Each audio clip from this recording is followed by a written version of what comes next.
Far Beyond the Void is an original Dungeons & Dragons actual play livestream and is recommended for mature audiences. It may contain descriptions of graphic violence, coarse language, horror themes, supernatural themes, awkward roleplay, and more fun stuff. It was Valentine's Day on Tuesday, right? So I feel like in the spirit of Valentine's Day, I should make a confession. Alright? I'm going to do this at the very beginning of the episode so I can edit it out later, so I can have plausible deniability. Oh my god. As they like to call it. Everyone clip this now. In court. I can delete those, it's fine. Clip whatever you want. But, alright, here we go. I like to hang a lot of shit on my players. It's pretty well known. Oh, really? Now. Yeah, I don't know if you noticed. It's something that I do, and I like to do it, but I'm going to admit they're pretty great. Look there, I said it. All right, I said it. It's out there. I'm gonna edit it out, but they're all right. I'm sorry I have to get this episode started with all this mushy feeling stuff, but I'm getting it out there. It was Valentine's Day, and I felt like it was obligated on me. Speaking of Valentine's Day, did anyone do anything for Valentine's Day? Is that something that people still do, or went out to dinner? You went out to dinner with the family. It's good. We didn't even go on Valentine's night because I was actually hosting a D&D game. But we went the night after, and it was makes so much more sense anyway, because everyone like crams into the restaurants like, oh my god, it's Valentine's Day, I have to get in there that night. And like we went the next night, and it was like totally chill, no one there, and had a good feed. Why not? Do you prefer a restaurant that's quiet, or do you prefer a restaurant that's louder? I don't care as long as the food's good. As long as the food's good? Alright, okay. What about like pub man or fancy restaurant? A bit of both. We went to a pub though, but it was kind of like a fancy pub. Alright. So, best of both worlds. Mark, I know you had some interesting Valentine's Day plans. How'd that go for you? You want to share with the class? It was good fun. Well, I had a planned World of Warcraft date. We haven't actually done it yet. Oh. But we did hang out and play the game. But other things got in the way of the plans on the day itself, unfortunately. But we had a good time anyway, and we're still going to go and do that at some point. Should be fun. Look, Valentine's Day is important, but when it comes to raiding the Chaos Warriors of Nurg, or whatever the fuck you do in World of Warcraft, sometimes romance just has to be put to the side. You can't help that. Right?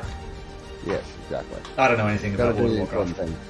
The only thing I know about World of Warcraft is what I saw on that one episode of South Park. Oh, yeah, it can be a bit like that. That's why I stopped playing it for ages. Is that why you're hiding your wrist so you can't see like the bandages on your wrist? Oh, okay. No carpal tunnel syndrome. Not yet, at least. Grace. If I was going to do that, it'd be from guitar. Talk to me about Valentine's Day. How many cards did you get? Like one. Oh, really? Just the one? Yeah. Oh. Well, Ooh. look. Can you read it to us right now? No. Oh, why not? Because it was over text, and it was just Happy Valentine's That's Day. not a card. Get out of here. Who sent you that? Ali, what have I said? Send her a Manya. card. I will next time. Text message just doesn't do it. It just doesn't Love have the Lady same Farina. personable feel. I was on a plane on Valentine's Day. I spent the entire day flying back from Melbourne. No excuses. So, look, it was the only text message I wanted that day, so we're gonna call it a win. Okay, alright. So it sounds like you had a very Yeah. plain day. Yeah, it was very plain. But, you know, the whole thing was kind of up in the air, really. I don't have anything. I was trying to think of something witty to say, but I just got nothing to We're come going up out with on a wing that. here, aren't we? We have World Render on Monday. This whole stream is just Right. crashing and burning.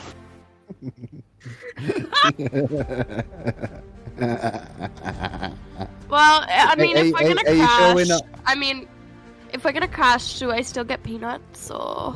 Yeah, I mean, sure. There's always time for a little packet of roasted peanuts. It's probably the best food that you're gonna get on a flight anyway. Alicia, Valentine's Day. Come on.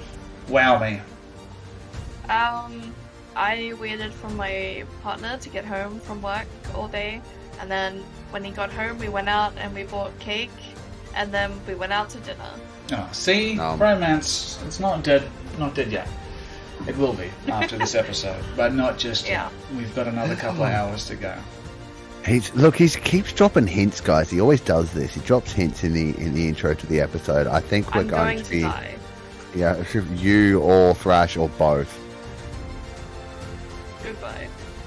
I think you're giving If me. we do die, I feel like it'd be very clutch for us to die like hand in hand. I feel like we are gonna die. We have to make that happen in our final moment. What are you doing, Grace? Now he's going to make sure you can't do that. Now I'm going to make sure that the only thing of you that survives is just from the wrist up, so that you can die hand in hand. The rest of you gets immolated. Thank you. I'm always looking for these kinds of inspirations for how to write my stories. But I genuinely think, Mark, you're giving me way more credit than I deserve, because I really just make shit up on the spot. I wish I was that kind of planning, like I wish I could plan ahead like that and drop hints about what's going to be coming up in the episode, but I really no, that's not how this works. Anyway, who wants to just dive straight into it? And you know what? To start tonight's episode, let's go around the table. Let's talk about level fucking 6 characters. I want to know what you get. Let's start with. Let's go across the board. Alicia, talk to me about level 6 Verena. Level 6 Verena. Level 6. I believe that all I got was... where is it? Tool expertise. I now have expertise when I make checks with my tools. Okay, Yay. alright. That's Plus it. more spell slots, right? Spell slots. Nope. That's it. That's all I get for level 6. So, at level 6. Okay, I got an infusion. Right, this is actually the good stuff I got. I remember things now. I got better at using my tools, and that's what you thought you'd lead with? Yeah. Oh my forgot about god. this. I can now hammer a nail in a bit straighter. Yeah. So I got 2 more infusions learnt, and I can do 1 more infusion than I used to be able to. So now I'll. Do we get a bag of holding now? I didn't take a bag of holding. I can read you my repertoire. Yes, please. We have enhanced defense, enhanced arcane focus, Hans does need extra enhanced defense. weapon. Yeah. We got a secret thing that most people have already worked out, but I'm gonna say it's the secret thing for now. Mm-hmm. We got my armor of magical strength. Oh, okay. And my spell refueling ring. Spell refueling ring. Armor of magical strength. Remind me, what does that do exactly? So, when I make a strength check or a strength save, I can use my reaction to add my intelligence modifier to the check. And I can use 1 charge of it to not be knocked prone. Okay, so you're smarter at lifting things. Yeah, apparently. Okay, great. Okay. You know that means with her intelligence modifier, that would make her temporarily technically stronger than Thrash, right? It doesn't count. We can do a strength contest a little bit later. Who can lift who? But how does that manifest itself, like gameplay wise? Like if someone saw this armor of magical strength, what does it look like? Well, it just gets imbued into her current armor. Yep. So, I guess the scales are just scalier. They're just stronger. The scales. Just... Okay. Yeah. That's that. She's got that infused. She's got her shield infused, and she's got her secret item infused. But again, most people already know what it is, so I'm just gonna pretend it's secret. Well, it's still a secret for me, and I'm the dungeon having master. Total mental blank. I have no idea what you're talking about. What's new? Remember how Sven was saying at the start of the episode he likes rag on his players? Yeah. Let's just say that Verena definitely has 20/20 vision. No, it's a rock, isn't it? No, you got spectacles. It's very becoming. Oh, yes. I get it now. Alright, so a couple extra infusions. Did we roll your hit dice? I can't remember. We did? Yes. Alright, that's you rolled already higher done. than me. And you got a 1, 2, remind me? 2? I think I got a 7 on a okay. D8. 2 is good. Yeah. Alright, let me bring up my OBS here so I know who's next. Talk to me about level 6 Dran Balas. Sweet. Rogue dip? No. I've maintained on the wizard path. So I've got the 2 levels in cleric, so that brings me up to 4 levels in wizard. Got me to the point of an ASI or a feat. I've chosen the feat. I've gone with Fey Touched. And basically that just gives me auto Misty Step and another spell level of my choice and up to my intelligence by 1. And the other spell that I chose with Misty Step was Hex. Hex. Nice. Alright, so Fey Touch means you've been exposed somehow to the Fey Wild. You want to talk to me? How did that manifest in Dranbalis? Well, what's this creature we just fought? A fear? A fear, yeah. And where's a fear from? You know what? It just so happens to be it's from the Feywild. Well then. Hey. It's not. I just made that up, but it is now. I don't know if it is or not either, but that's what I was going for. In Far Beyond the Void, that's what they are. Some of them. Half of them. It's 50-50. Some of them are aberrations, other ones are from the Feywild. Alright. Maybe you'll have like a dream or something when because we got to basically have a long rest to level up, and maybe something happens during that. Oh yeah, I like it. I like it. You're gonna have to really sell this dream in graphic description. All right, awesome. Thrash, level 6 Thrash. An extra rage. I'm not gonna lie. I wish. Actually, fuck yeah! I did get an extra rage. Yay. That's good. That's why they call me Dungeon Master and not Dungeon Apprentice. No, so not much happened for me really. I rolled an 11 on my hit dice, so I'm up to 75 hit points now.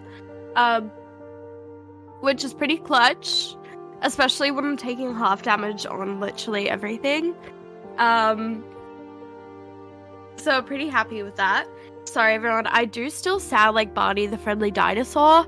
I'm not sure if everyone tuned in to the Witchlight stream, but I'm still sick, so I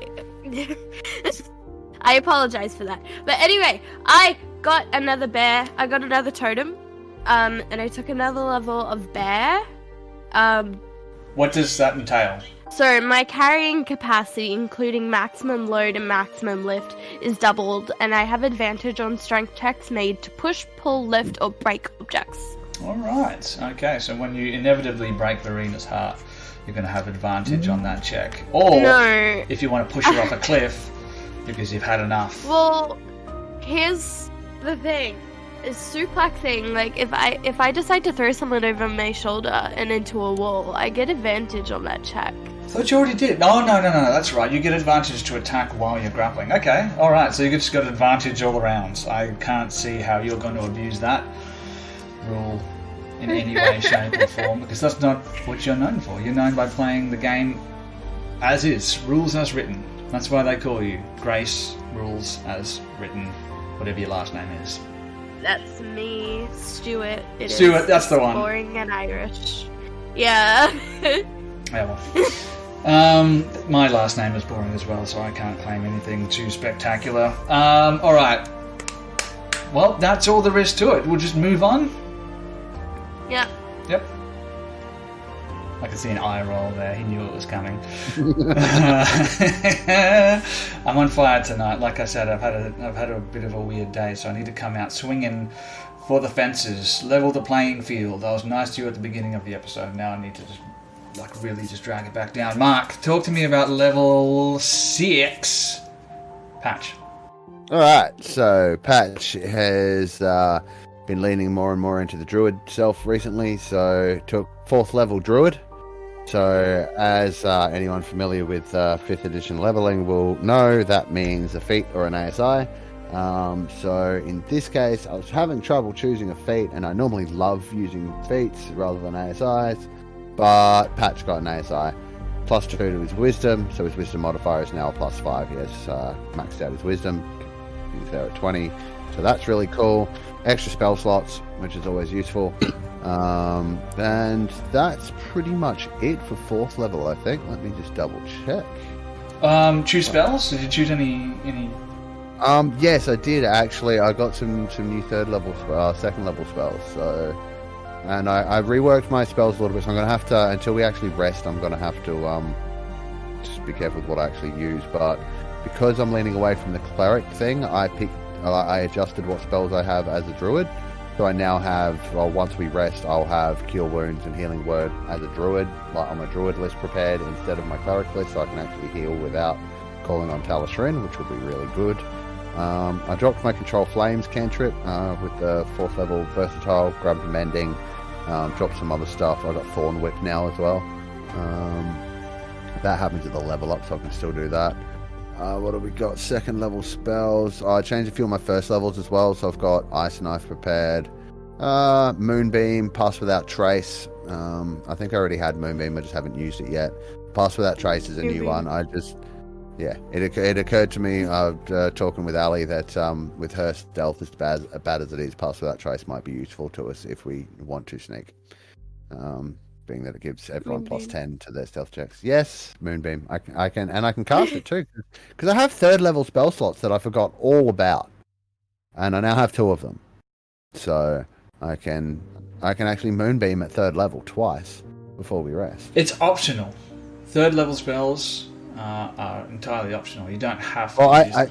I don't have any 3rd level spells yet per se because I'm a multi-class. I need to get another leveling druid yet before I can get 3rd level spells, but I can cast some of my other spells at 3rd level. Alright, fun. Yes. Fun stuff. Cool, so that's 6 level characters. Oh, and my wild shaping got better. And your wild shaping got better. What can you wild shape into now? I'm now able to wild shape into things with a swimming speed, and the challenge rating went up. So let me just double check that, because it used to only be like challenge rating 1/4, I think. Now I can go up to 1/2.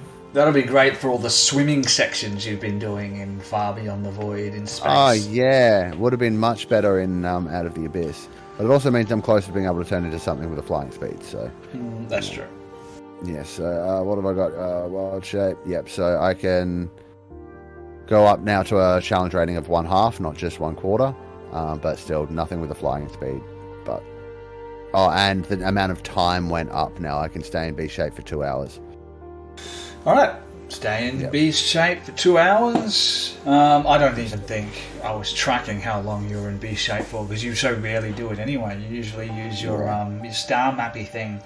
But I think it applies to that as well. Like that lasts for longer now too. Generally speaking, when you're wild shaping, you're also jumping off cliffs. So yeah, you usually don't get 2 hours out of it. No, nope, not at all. You'd be lucky to get around, especially with the way I like to kill animals in games. It's frowned upon in real life, so I just take it out. Yeah. Take it out on the poor little critters in game. I told you I was on fire tonight. Alright. Let's play this ridiculous game. Yes, please. Yes, please. Alright, so. Yes, please. Let's go over a recap here.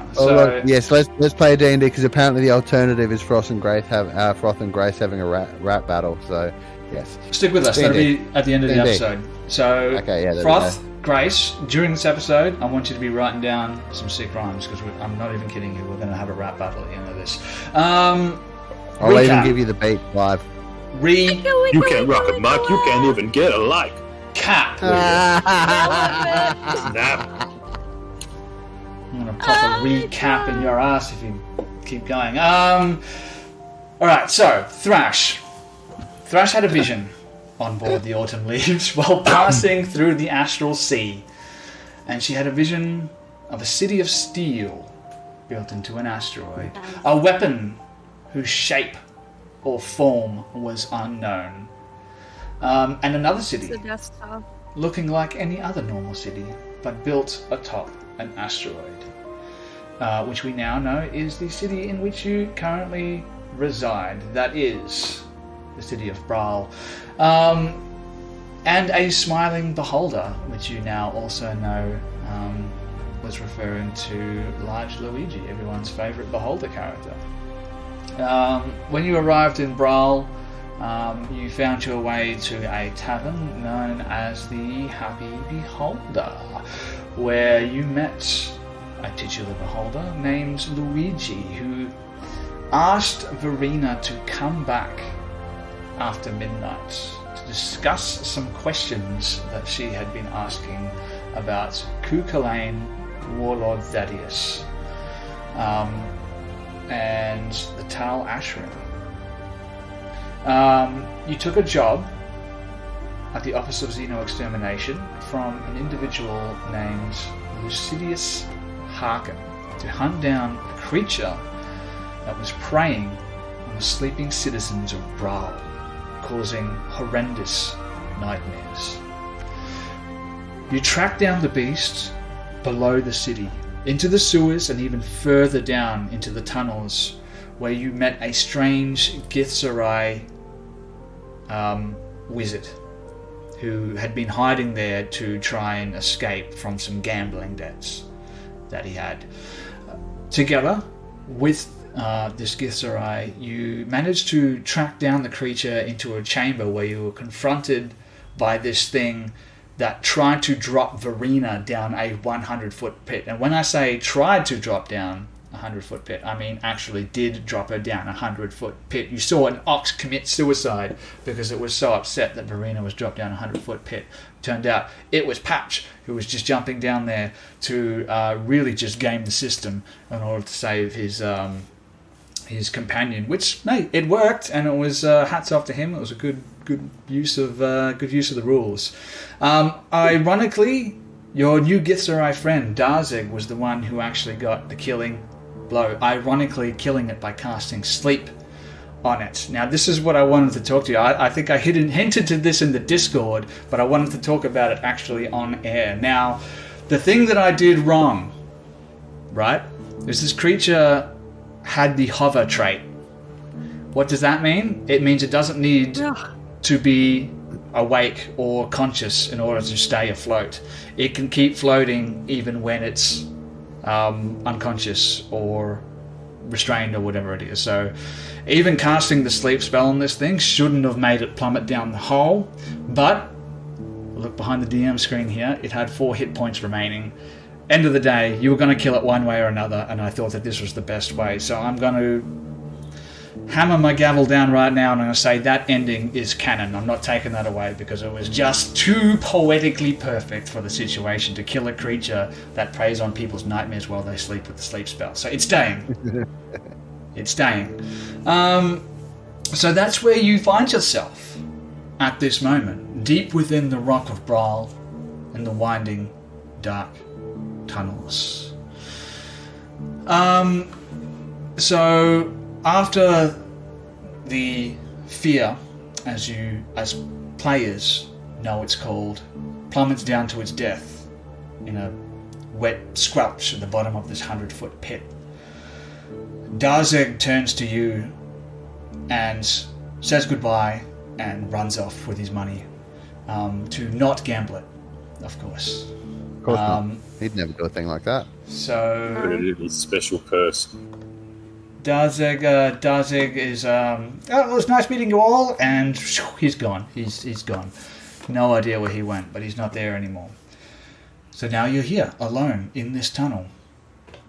What do you do? Oh, Climb man. back down the hole. Well, you don't have to climb back down if you don't want to. No, darling, I'm trying not to cry in front of you. You should let me climb down this hole. Okay.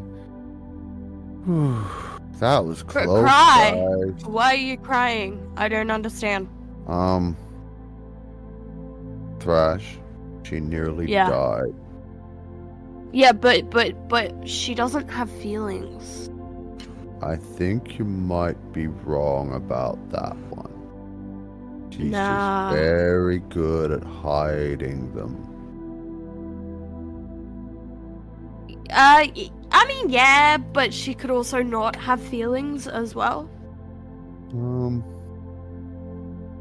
I mean, sure, but I don't know. I don't think so. But anyway, whoa. That was, Thrash, shirtless. Verena, how many hit points?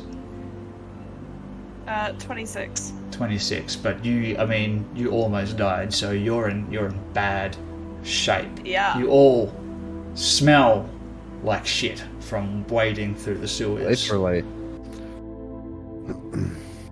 Oh, I was gonna ask this before. Did you want me to take a point of exhaustion for dropping down to... Yes, I was actually going to say that, yes. So point of Yeah. exhaustion for Verena. Thank you for reminding me. All good. Yeah, when I get to the bottom, I'm just gonna pull out my rapier and I'm just gonna cut off whatever piece of this thing is going to be most identifiable and easy to bring back. Okay, so you're looking at a huge orb. The bottom half of it is now being completely eviscerated, so it's like a semi-circular sort of big fleshy half ball lying on the ground. The walls around you are coated with the thick viscous yellow ooze which is sliding down the walls and squelching onto the ground. You look around you, you're in a completely dark chamber. It's maybe 20 feet in diameter, and you can count no less than 5 tunnels which exit from where you are, which seem to go even deeper into the rock of Bral.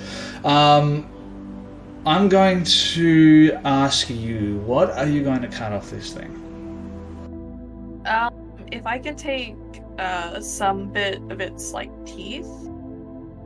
I forgot what these things look like. Here you go. Ready? You ready? Yeah, I'm ready. That's what it looks like. It looks like me Okay, before I cool. had my caffeine in the morning. I'll take some teeth if I can, and maybe a little bit of its tentacle. Its noodly appendage. I'm going to cut off one of the tentacles, one of the big tentacles or one of the small tentacles. We've got 2 pairs of tentacles, the large muscular ones and the smaller ones which end in these like gross red palpus with the little tear-shaped things on the end of them. That's what you're going to take? I'll take the small one because it's easier to carry. Alright. You're gonna take one Also, of that's those the thing that ones. made the markings on the Yeah. person, presumably. Alright. Smart. You guys see Verena climb back down into the pit. While she's doing this, what's everyone else doing? I'm just sort of having a look around. I'm going to get my little rat to have a little bit of an investigation over in this corner of the map where there looks like a bit of an old chimney or something like that. And John Blast will sort of pop out here and look around to see if anything's coming from behind them. He'll look over at Thrash and sort of say, "Hey Thrash, what are they doing down there? We're not going to stay down here all night, are we?"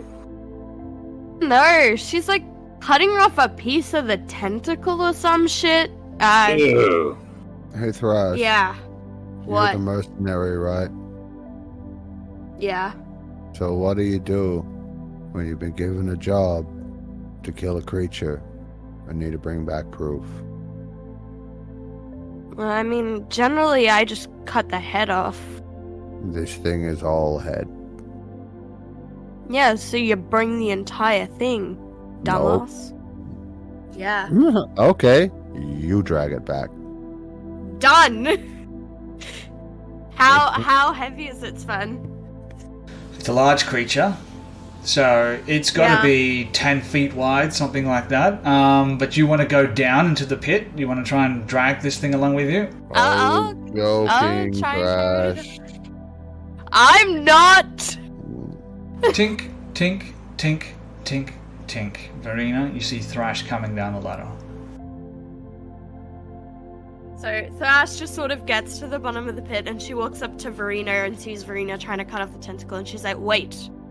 Oh, Patch made a very good point to me. Generally when I do a mercenary job, we bring back the head. Right? Are you with me? You following? This thing is all head. So it stands to reason we bring back the whole thing. I don't know what guild you were from, darling, but I can tell you my guild that was definitely not the case. So, I'm going to take this, and I'm going to go back up there, and I'm going to hand it in. And you can waste your time trying to lug this massive thing that's at least twice the size of you back up there by yourself. Could try. You could help. It could be like a fun little bonding exercise. No, come on. This could be fun. Help me drag the corpse. This is utterly stupid, and I am not assisting. No, it's not. Come on. No, Okay, one day you're gonna ask me for something stupid, and I'm gonna say no. This is like you've got to do one stupid thing for me. No. One stupid thing, please. You look up and you see this translucent head of bark just peering over the edge, just like barking at you. Come here, boy. Come here, boy. Come down the hole and help me drag them. He floats down, gives each of you a lick across the face, and then floats back up. You suck. This is why we left you behind. Climbing back up the ladder. I heard that. Verena climbs back up the ladder. Love. One of the tentacles slung over her shoulders like a fur coat. Thrash, what do you want to do? I am gonna try and lug it back up, for the record. 100-foot. So what I'm gonna do ladder. Is I'm gonna take the leftover tentacles and I'm gonna tie them around my shoulders like a backpack, and I'm gonna climb it up. If this works, we have to hollow it out and turn it into a backpack for you. Give me a DC 24 athletics check. Yes. Oh god. Oh, I'm so glad I have inspiration. I would say right this now. is at disadvantage because she's encumbered. No. I Should get we be using advantage on carrying things now. The player I nat get 20 advantage card? on carrying things. Yes! No. Yes!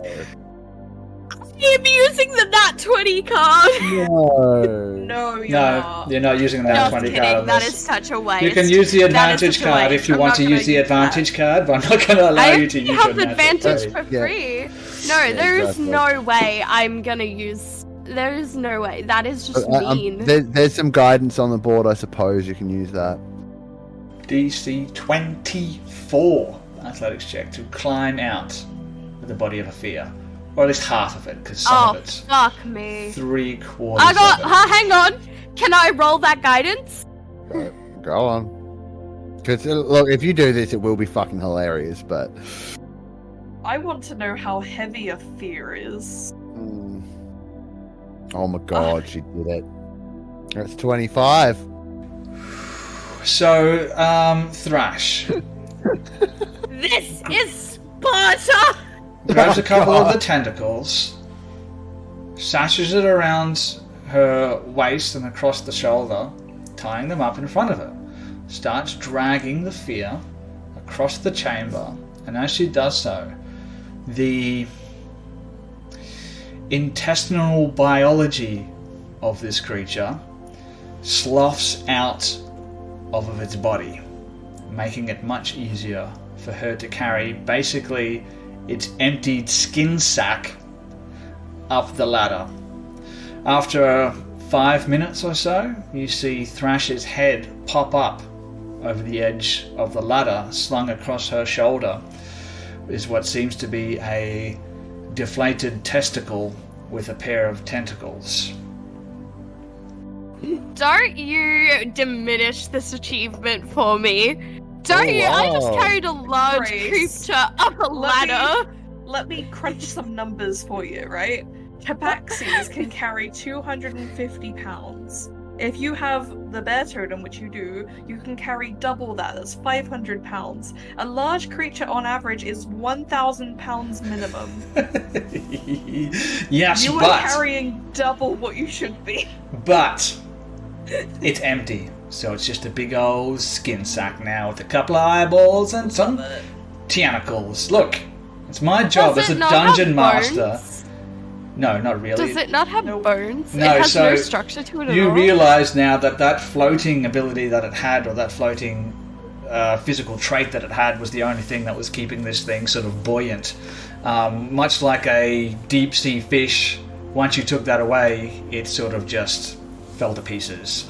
So you've basically just got the empty sack of a fear tied across your shoulders. You already smelt like sewers. Now you have a giant skin sack, and you know you're sort of covered in what's left of the creature as well. But it is a disturbing image that you see, because you can see sort of its eyes and its mouth sort of poking over Thrash's shoulder as she makes her way to the top of this pit.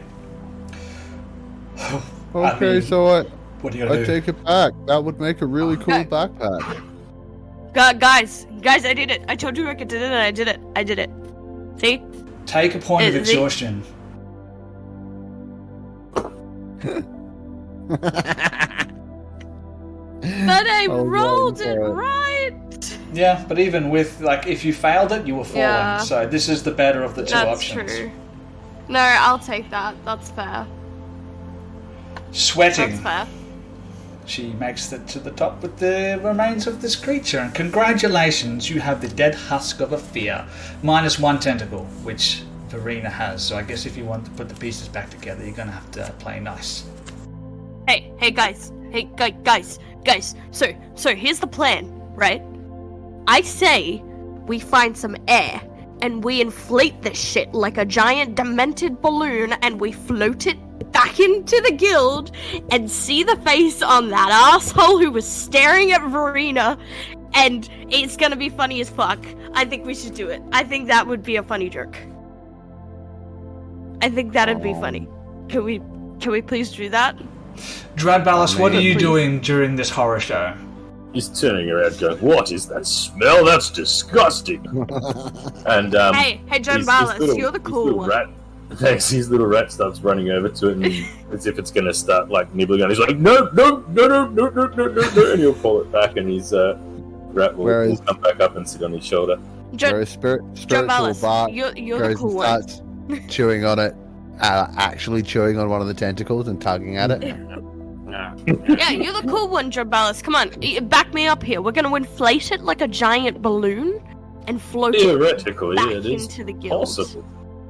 If we could plug This is why you're many the cool one. holes in it, and what kind of gas could we use? Heat or Theoretically, this is stupid. I mean, yeah. I mean, it's actually cool. stupid. Even I'm smart enough to admit that. But wouldn't it be cool? Like, No. sometimes you just gotta have fun with the magic that your friends have, because you don't have any, because magic's stupid. Girls just wanna. Someone sounds jealous. I agree. I'm not. I think it's a bit of jealousy, I'm yes. really not. I think we're I'm just really way, not. cooler? Is that the word you've been using? Yeah. No. I think I can just lift more than all of you. Anyway, are we gonna inflate this shit like a giant I demented wouldn't balloon, be or is it just gonna so sit sure here like a about husk? that. No, I am just cooler than you.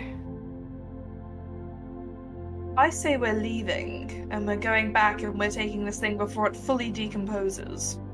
I would like to say we should probably, get out of here. And wasn't there another creature we fought on the way in? We should see if that thing's useful. Yeah, some kind of spider. I don't know. Oh, can we turn that into a backpack?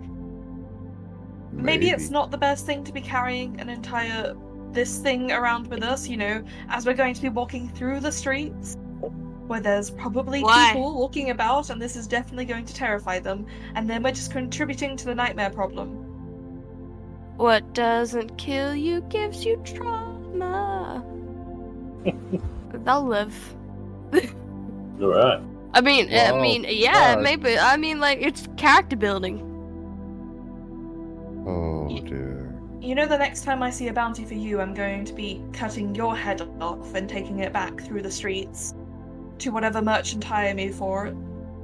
So just, keep in mind. That would require us to be in Neverwinter, and also you think my face is pretty, so I don't think you'd do that.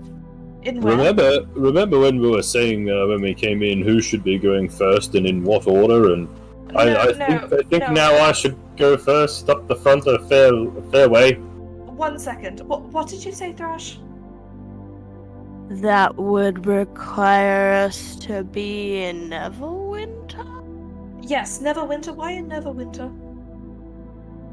Because Grace only knows one D&D town, and she doesn't have a canonical location for Thrash's existence, so it's Neverwinter?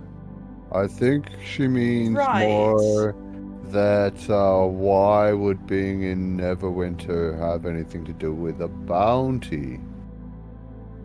No, I'm more focused in on the town, but...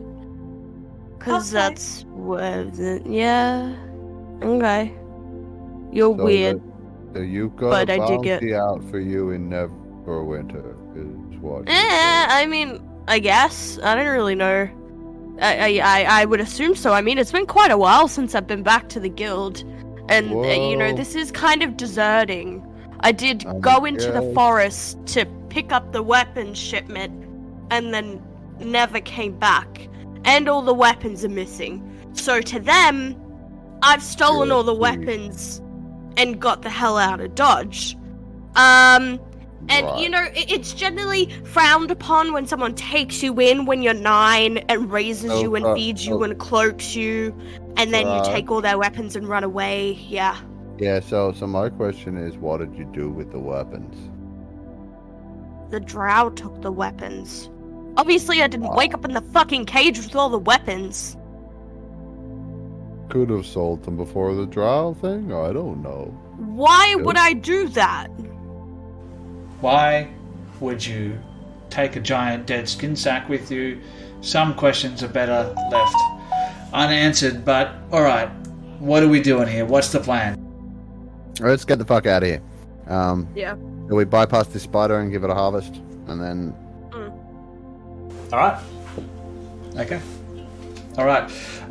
So, heading back the way you came, there's obviously only one way. You get past the Bat Cave. Ben Affleck's still there. He still doesn't look happy. He still doesn't look happy that the DCEU's been cancelled. But you know what?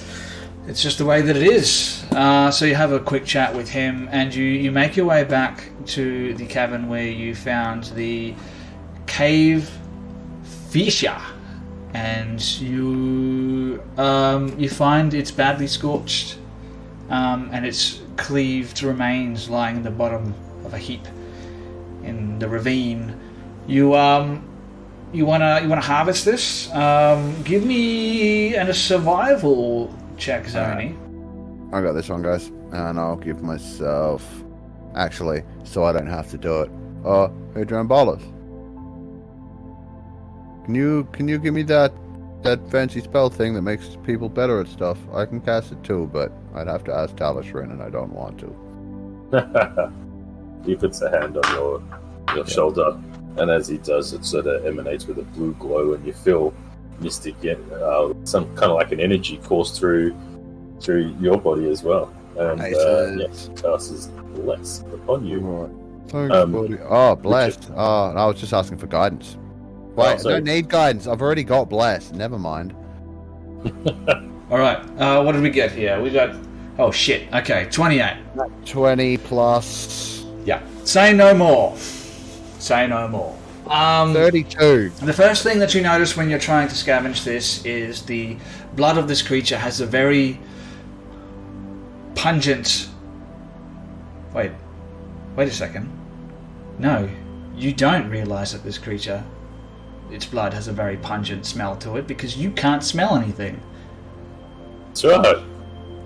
So you don't smell Can't I smell anything? because we drew a wild magic surge in the last episode and you can't smell anything for 24 hours. So you don't smell shit, but you do notice that a lot of the bloods, if it has any type of property, has been badly damaged by the burning. But you can harvest the sticky translucent filament that it used to disrobe Thrash, and you realize that with some time you could probably weave this into 50 feet of translucent rope. So basically an invisible rope for all intents and purposes. You can harvest the segmented carapace for crafting jewelry, armor, tools, that kind of stuff, clasps and whatnot. It has like a chitinous quality to it. And the meat is actually edible and can be cooked with a strong wine. So I'll tell you right now, you can turn that into, let's roll a d6 here. There we go, 5 pounds of food, as long as it's cooked, and you also get, there you go, 6 segments of its carapace, which you can then use to craft something out of, I suppose. And that 50 feet of translucent rope, as long as you take a little bit of time to weave that, that's what you get. That's what you get. Anyone else that's with you, Dranbalis, maybe you realise that the blood was actually alcoholic, but cannot be harvested because it was set on fire. Wow. Kaboom. Sweet. There you go. That might have made a nice cocktail. Yeah, it would have. Maybe we could have just cooked its meat in its own blood and not needed the wine. Yeah, that could have been a thing. But yeah, there you go. That's what you get from that. All right. Assume it's not so heavy that it would overload me. I don't really know what the weight of that's going to be. The rope doesn't weigh anything. We'll figure out what the carapace will weigh at some point, but I wouldn't worry too much about it. Yeah, I'm pretty good for carrying stuff anyway. Do we have to pull every monster apart that we come across? Yeah, Can't you smell that, Patch? Well, yeah, no, I can't smell anything. What do you mean? Oh, I can't smell anything. Why can't I smell anything? Question. I have question. Yeah, comrade. Since fear is lifeless sack of flesh, can Thresh fold lifeless sack of flesh into audible fear carrying composite so that I not scare any people on street? When did Thrash become Slavic? If you want to have skin sack on back is going to have mouth and eyes and tentacles, so there's nothing you can do about skin sack on back. Unfortunately, you either have to leave it behind or... Your wording implied that, in fact, it was a fleshy sack of skin, and therefore I should be able to theoretically fold it. And this has now become very German. It transitions. No, but you implied that it was a fleshy sack of testicles. Those were your exact words. So in theory, if it's fleshy and malleable, I should be able to fold it. To a degree, but look, you're going to be carrying this thing around, and there's no way to hide the fact that you're carrying a 10-foot wide, hideous monster from another realm. It's Grace just called a testicle. You did, and I did as well. So really, she's Yeah. I'm points for just listening. repeating what you said. I wouldn't have said it otherwise. This is not up for debate. You're either going to be carrying this thing around and it's going to stand out like a sore thumb, or you're going to leave it behind. You've got one of two options. There's no way that you can. This is not a tablecloth. This was once a creature. Yes, it's mostly deflated and most of its intestines are now out, but some of it are still in there and stuck in there, and it's got like an actual physical mouth, which means it had some type of jaw or something, 3 of them in fact, as well as 5 eyeballs and 2 huge tentacles, and now 1 smaller tentacle because Verena has the other one. There's not going to be any way of carrying this without drawing something. Okay, well, Thrash is just gonna turn around to everyone. She's gonna be like, so, I kind of got tired carrying this out here, and it kind of felt like a lot of effort to just leave it behind. So, like, how bad do you think it would be carrying this through the town? Just a question. I have an idea, but I need to metagame here for a second. Even though we need the long rest to level up, would I be able to use one of the newest spells?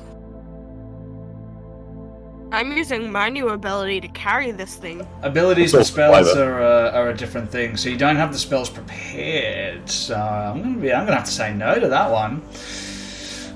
As much as I hate to say no, I want to see you squirm and find a way to make this work. So you're gonna have to long rest before you can get access to your new spells. What if I pulled it from my Astromancy archive? Ooh, here we go. Yeah. Okay. Because I think it does have an ability to switch a spell over. So, if we can play with that, that's a really cool magic item. It is pretty sweet. That is really cool. Joan Balas would look over at Great Thrash and would say, "Right, hear me out. I have an idea. It's a little bit out there, but I have an idea." Put him in the chat. Put him in the chat. And, Put him in the chat. I will. He starts conjuring and moving his hands around, and this tiny little disc appears like a floating saucer and gets wider and wider and wider, and then there's this fairly large floating disc just sitting there, and he goes, "Put it up on that." And can you do that, Thrash? Oh yeah. But doesn't that make it more conspicuous? That's the idea. Yes, of course it will. Well, I guess Right. doing it this way, it looks less like you're wearing it like a backpack and more like we're parading it through the street heroically. Right. I like your funny words, Magic Man. And she puts the fleshy thing on the disc. And I'm going to walk way ahead of you so that I cannot be associated with any of you. By the No, time we no, get no, to the no, place no. we need to be. Verena? Josh links her arm with Verena. She's like, you are walking right next to me because you have the No. tentacle, and it is your job to hold the tentacle attached to the severed tentacle and pretend like it's still attached. That's your Yeah, job. no, And she's gonna hold no. Verena under her No, arm. This isn't happening. Like, This isn't happening. well, it's too bad because you're gonna have to do a contested strength check, and we both know how that's gonna go.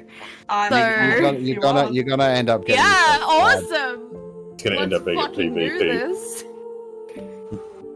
Are we Turf gonna a do it? changeling into like a Yeah. piece of slime or something, so you Yeah, just lose Do out. it. Let's do it. So we have 2 choices as far as I see. We can parade through saying we're heroes, or we can offer it up as food vendors. I got a 19. Ooh. Come and get your Don't fare. know- don't That's know a if that low one's one for me. edible. What's I happening? don't know that. No one's going to eat it. Have you smelled it? No, 17 from me. Thrash is manhandling people again. No, Alright. I'm not. I'm Yes, just you licking are. arms. By people, You it's are. Lady Verena. What's happening? Please describe it to me. Lady- So, So, we put the fear on the floating disc. And Verena was like, I'm gonna walk ahead and pretend like no one can see me, blah, blah, blah, blah, blah. And Thrash was like, no, motherfucker, you ain't. And she linked her arm with Verena, and Verena tried to break out of it, and Thrash was like, fuck that. And so, now we're here. And I beat her again. We're just linking arms, she says, even though this is non-consensual. Fine, I'm sorry. And I just said I wanted to stand 10 feet ahead of the party so I can't be associated with them when they, traumatize every single person in this town. So, Verena. Yes. I don't really want to walk with the disc either.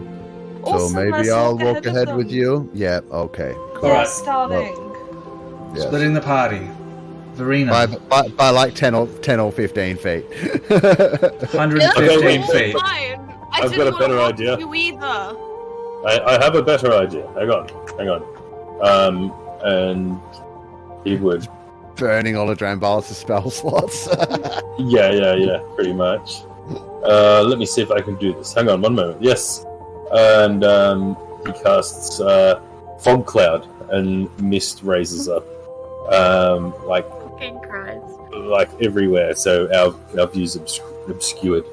Can you? Well, I just did this for the lols. I didn't realize it would be this big of a thing. I should mention, by the time you exit the sewers, you can see that the entire asteroid upon which Bral is built on has been pivoting, and the light from this wild space system's sun is now filtering over the edge of the asteroid, and the city itself is beginning to be plunged into darkness, and you realize that they're using those astral sails on the sides of the asteroid to slowly pivot the asteroid to create a synthetic day-night cycle. So it's now becoming the nighttime cycle on this side of the asteroid. So it's around about 4 to 5 p.m. at the moment. So you've got an hour or two of sunlight left. You're all filthy, battered, bruised, covered in your own blood, covered in blood of a fear. You've got this thing floating on a glowing disc. You all smell terrible, but you're still in this secluded alleyway. You can hear the sounds of footsteps echoing down the alleyway around you, and the muffled sound of voices, probably the evening traffic as people are packing up and heading back to their places of living. What do you want to do? Say we had to return this as proof and leave it with the Xeno extermination firm and collect our reward. Then we go for a long rest and meet up with Luigi later. What do you say?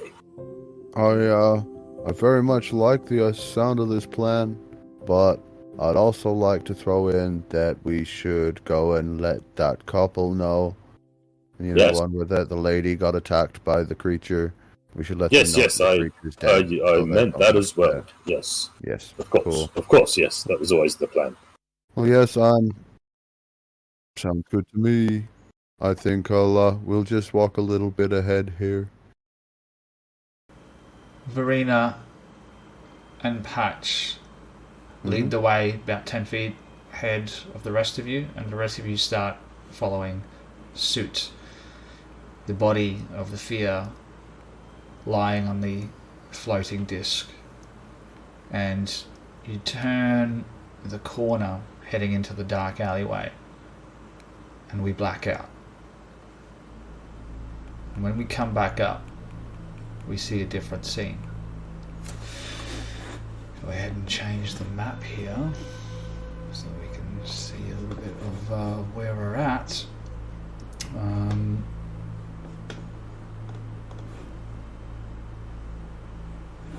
Gadget.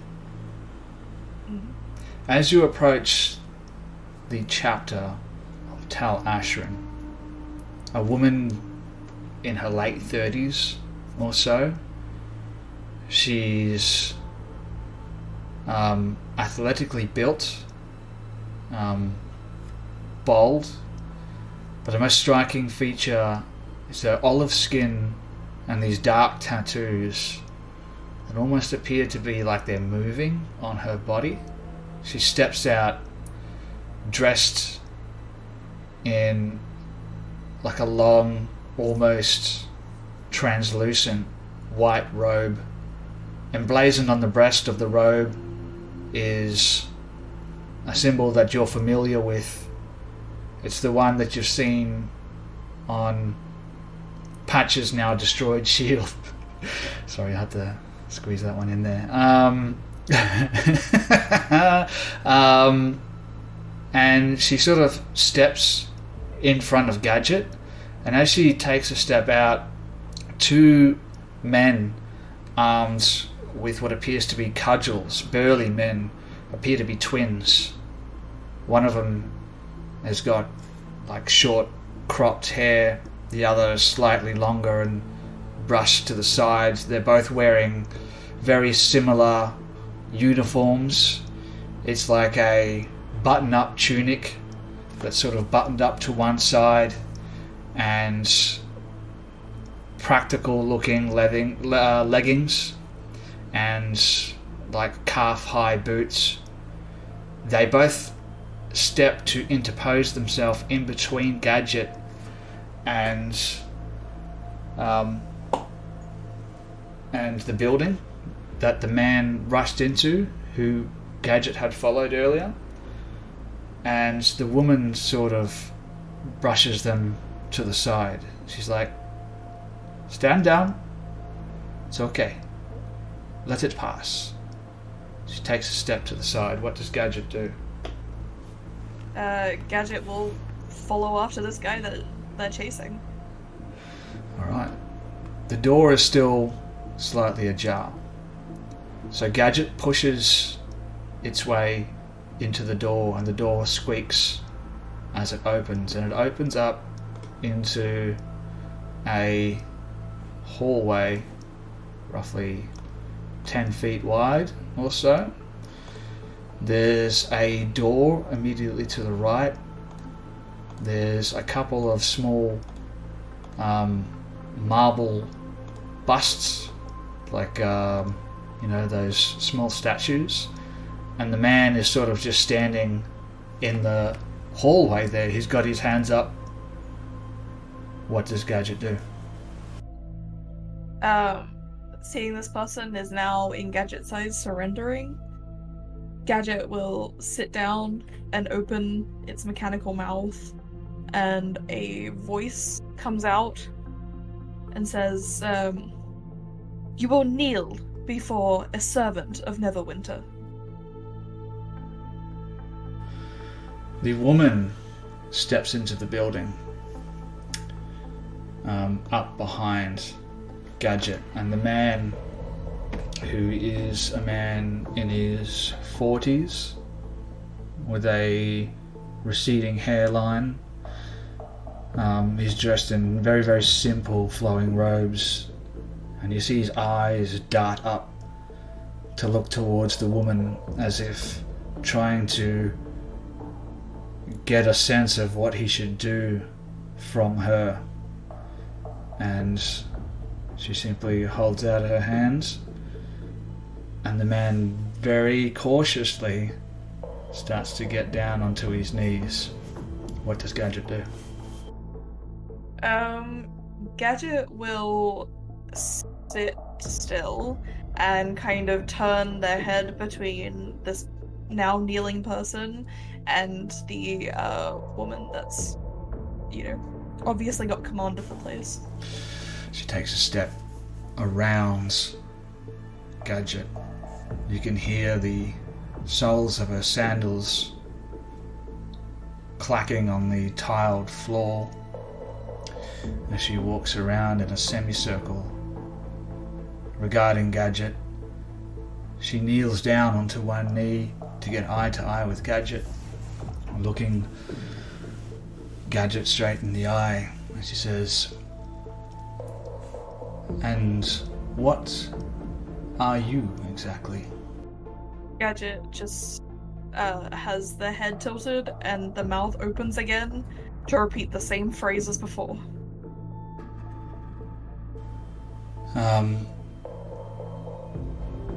Alright. The woman stands back up and motions for the man to stand again, and his eyes dart from this woman back to Gadget before he cautiously stands up again, and she looks towards the man and she's like, "Do you care to explain exactly what is happening?" And stammering with uncertainty, the man looks towards her and he's... one moment, I just got to bring up something here.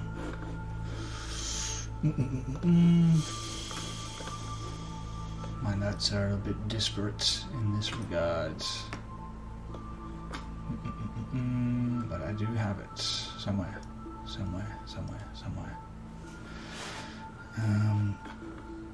Yes, he looks towards the woman while I stall. And he's like, I'm very sorry. You told us to keep a lookout for people that match the description, and I thought maybe I should. I saw them, and I should have reported it to you straight away. But I felt maybe I could help out because I wasn't sure it was them. And she holds up a hand and silences him. She says, "What's done is done and cannot be undone."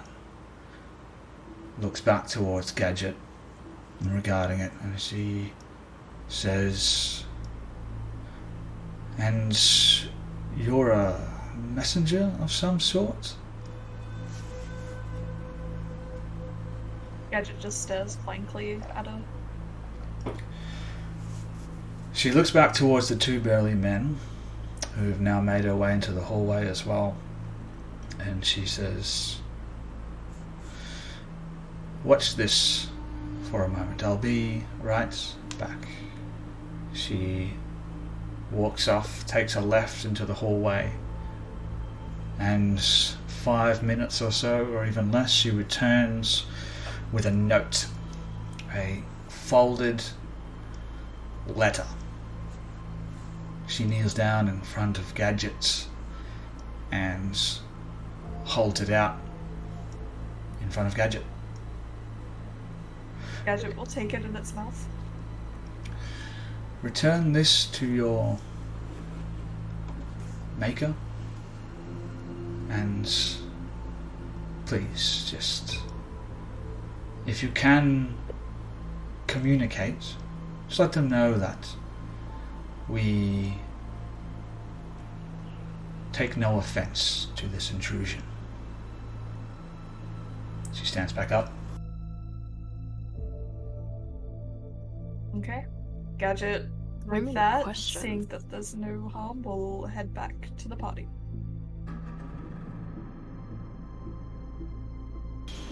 Would Gadget know where Verena is? Gadget has pretty high perception, and so would just wander aimlessly, and if Gadget can't find them, we'll just run back to the Happy Beholder. Alright, cool. And then we're going to swap scenes. We're going back to 46 Galleon Street. Alright, can we just do a bit of conversation between Patch and Verena before we reach our destination? Sure. Yeah, cool. So as they're walking along, I imagine the others are, 10 or 15 feet back. Patch will sort of just lean over a little bit and she'll be like, "So, down in the hole, you changed. And I know we've seen you change before. Speaking of which, I saw that once accidentally when I was in the helm. I've been meaning to tell you.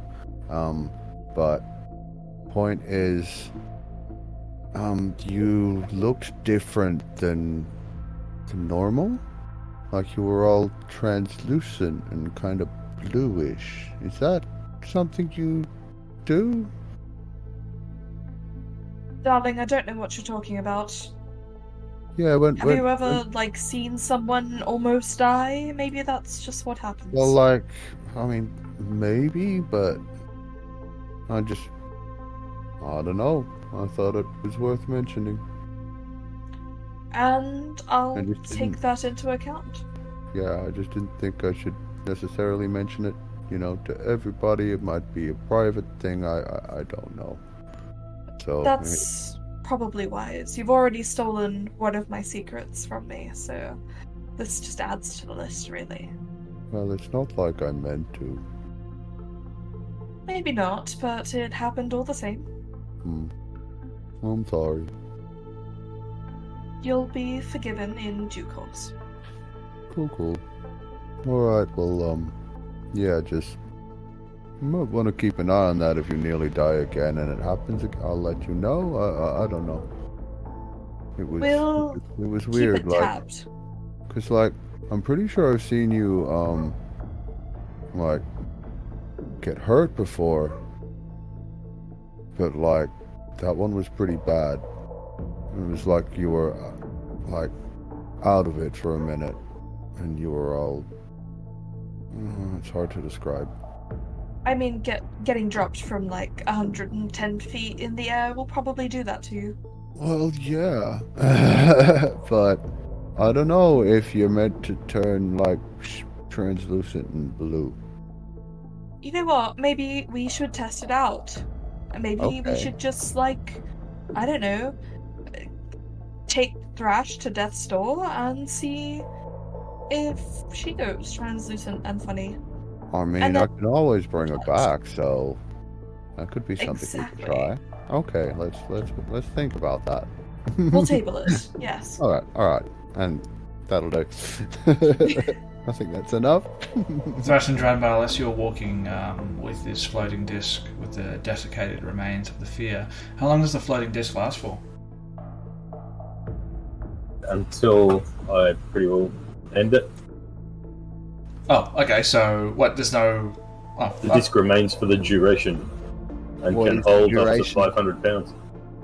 What is the duration? 1 hour, sorry. 1 hour. Okay, alright. 1 hour should be enough. But as you guys step out into the streets proper, you can see there's quite a fair bit of traffic, people heading back to their houses after, a long day's work. There's a lot of dock workers and stuff in the low city, so a lot of gruff people sort of making their way past, some couples, some families, a lot of people carrying stuff in small carts and on backpacks. A lot of people see you coming down the street and give you a wide berth. You're getting a lot of looks as you're making your way. Can they see us because we're surrounded in a fog cloud? Is the fog cloud moving? With us, yeah, we're going very slowly. It moves 20 feet per turn. So you're making your way over there in a fog cloud. They can't necessarily see you, but they can see a fog cloud heading their way, and they sort of stop, passing Verena and Patch. I imagine you're not walking in the fog cloud, right? Nope. Be walking ahead of it. I feel like that might have actually ended up having the opposite effect we might have desired, Verena, is that we're the ones looking all stinky and horrible from the sewers with a cloud of fog following us. Yeah, but I feel like that's better than, carting around a massive gory head. True. So, I'll take it. Yeah.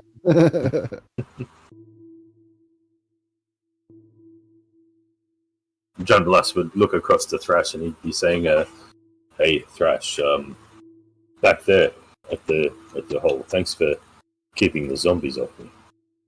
Yeah, it's no dramas. Look, I'm not gonna lie. Your magic is way cooler than the others' magic. Yours goes pew pew, and all Patch does is the healies, and Verena just makes shit. But yours blows up shit and it's cool. That thing that you did when we were in the lake with the fucking electric rod thing, that was sick as fuck. I want to do that. Well, I don't really want to do that, but I think it's cool that you can do that. I mean, I wouldn't want it for myself, but it was cool. It was rad. It's Thanks, like Josh. fighting That magic. was it's pretty cool. I read a lot of books. But Yeah. hey, while we're walking along in this cloud, I don't know how long it's going to last, but if anyone walks into it and they might run into us, maybe you can sort of push them to the side so they don't get hurt or something like that. Yeah, we could do that. I mean, the other thing is, we could, like, make a big show out of it. Like, we could be like, ha!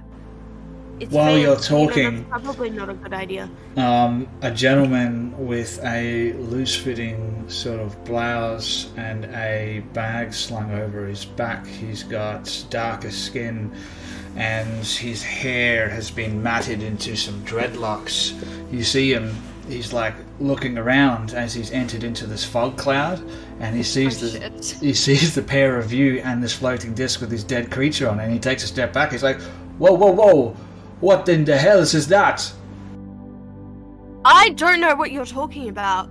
Do you know what he's talking about, John Ballas? I don't know what he's talking about. What? No, don't tell me you can't see that thing right there on that floating disc. See what? What are you talking about? All I see is this fog. It's just so thick. Like, I can't even see my own paws in front of me. Like, hello! I mean, John Ballas, oh my god, where have you gone? Just so foggy. What is this city coming to? He mumbles to himself as he steps past you and back out of the fog cloud. And Thrash turns to Jambalis and she makes finger guns and she's like, gaslight, gatekeep, go boss. She keeps walking. Some time passes, you find yourself out the front of 46 Galleon Street. I'm starting to feel like Patch is going to want to be friends with Verena more than Thrash after that kind of carry on. Gaslighting poor innocent people. We know Thrash is a bad person. She also seems to have completely forgotten one of the formative moments between her and Patch was him immolating a Hydra with his magic. I'm sure Verena's never gaslit any innocent people. No, Absolutely not. Absolutely not. Not that Patch has ever seen anyway. Like, ever. Oh, Patch didn't see this, for the record, either. I know. I'm aware. Alright, so Galleon Street. Galleon Street, 46 Galleon Street. You're at the front of this house. It's a 3-story sort of brick affair. There's a crooked wooden door with an old brass door hinge. There's windows of cylinder glass, one sort of next to the door and a couple more on the 2 other floors. There's an alleyway down the side of the building. It's overgrown. There's a small plaque in the alleyway, but it's unreadable now. You can see very faintly some firelight flickering through the cylinder glass of the main door. Alright, I don't think we need to all go in. I'll just go knock on the door and tell them what happened and maybe darling, see if... Yeah, we all know I'm the best at this. Darkness is starting to settle in now. There's some people making their way through the streets, lighting lanterns. Yes, and you should probably, maybe find an alleyway to stand in with that thing before all these lights come on and everyone can see what you're carrying around. See, I was getting to that, but then you started doing the whole "I'm better at talking to people" thing, and I was gonna get to that. Darling, I you're have still got a brain. shirtless. Patch has already walked away and knocked on the door. You knock on the door, there's a moment of silence. You hear the latches being unlocked and the door opens a crack. You see a man's face. You recognize him as Talon. He's a younger man, hair tied back. He's still wearing the filthy overalls because you know that he works as a dock worker. He sees you and he's like, "Oh, it's you again. You're back so soon." Yeah, we just wanted to let you know that your wife won't have to worry about not being able to sleep safely tonight. We took care of the creature, and he'll pull out the sword and hold it out like this. We got your sword. I know you said we could have it, but it was a family heirloom, so did you want it back? Oh, just one moment. Closes the door, unlatches it, opens back up again. He's like, he sticks his head out the door and looks at all of you. Did you hide the body of the creature? I'd say we're just sort of hanging back on the street wall. Mark and Patch and Verena walk in to do the talking. All right, so Patch and Verena, there. He looks at the both of you. Verena, you're in rough shape. Patch, you're covered in sewage water and the signs of battle. A bit toasted from the fire. He's like, "You're telling me that you've already dealt with the problem. I'm going to be honest. I wasn't expecting to see you back so soon. Are you all right? You look a little bit worse for wear. Please, come on in." Oh no, we wouldn't want to impose. We have lodgings. We're gonna go in and go back to the, turn in the job and go back to the tavern where we're staying. But thank you. We just wanted you guys to be able to sleep easy tonight and not worry. Oh, I mean, Jilso will be overjoyed to hear. Oh, by the way, could you please tell your companion that whatever it was that he did to her, the magic, she's feeling much more better. So we're gonna head straight to the temple district in the morning. We're gonna pray to Selune for her blessings. We're going to pray to her in your name. The swords. I did say that you could keep the sword, of course. It was my great-grandmother's sword, and we're so eternally grateful for what you've done, and we will tell everyone here in the lower city, everyone that we know, that you've done this thing for us. I don't want to impose that the sword is the last heirloom of my family. Then no, I insist. You have to keep it. It's in your family. Like, yes, darling. This is special. Here, I can't take it. Like, I can use it. It would, it's cool. It's a good sword, but it is. I'll have to tell you about the story behind the sword sometime. Oh well, I'd happily come back tomorrow sometime or in the next couple of days, and you and your companions will always have a place to stay right here in Bral. If you don't want to stay at the tavern, we don't have very much room, but we can put you up here in the common room for free. We'll do anything we can for you, and we'll spread the word amongst the lower city. And he holds both of his hands out. Do you hand him the sword? Yes. He instantly transforms into a beholder and attacks you. No, I'm joking. But you actually see him start to tear up a little bit as you give the sword back to him. You realise that these people, they're not very well off. So having an item like this, like given back to them, like this is without a doubt the most expensive thing that they own. And he takes the swords and he puts his arms out to embrace you in a hug. Yeah, totally. Patch will go in for the hug, and Patch is big, so he'll lean down over and just give him the gentle kind of bear hug and tap him on the shoulder. And she's like, it's okay. Well, thank you for the offer of hospitality. I'm sure at some point we will definitely come and take you up on that. I would very much like to hear the story of that sword. Yes. One day soon. Yes, please. You would always be more than welcome, and I'll let Jilso cook up something nice for you. She's a fantastic cook. Speaking of cooking, here, and he ruffles through the backpack a little bit and pulls out some of the spider meat. We got this. I don't know the best way to prepare it, but we harvested it from a spider-like creature down there. It's definitely edible. Would you think she'd like to try cooking with some of this? Yes, absolutely. I don't know a fork from a knife most of the time, but Jilso, she's a fantastic cook.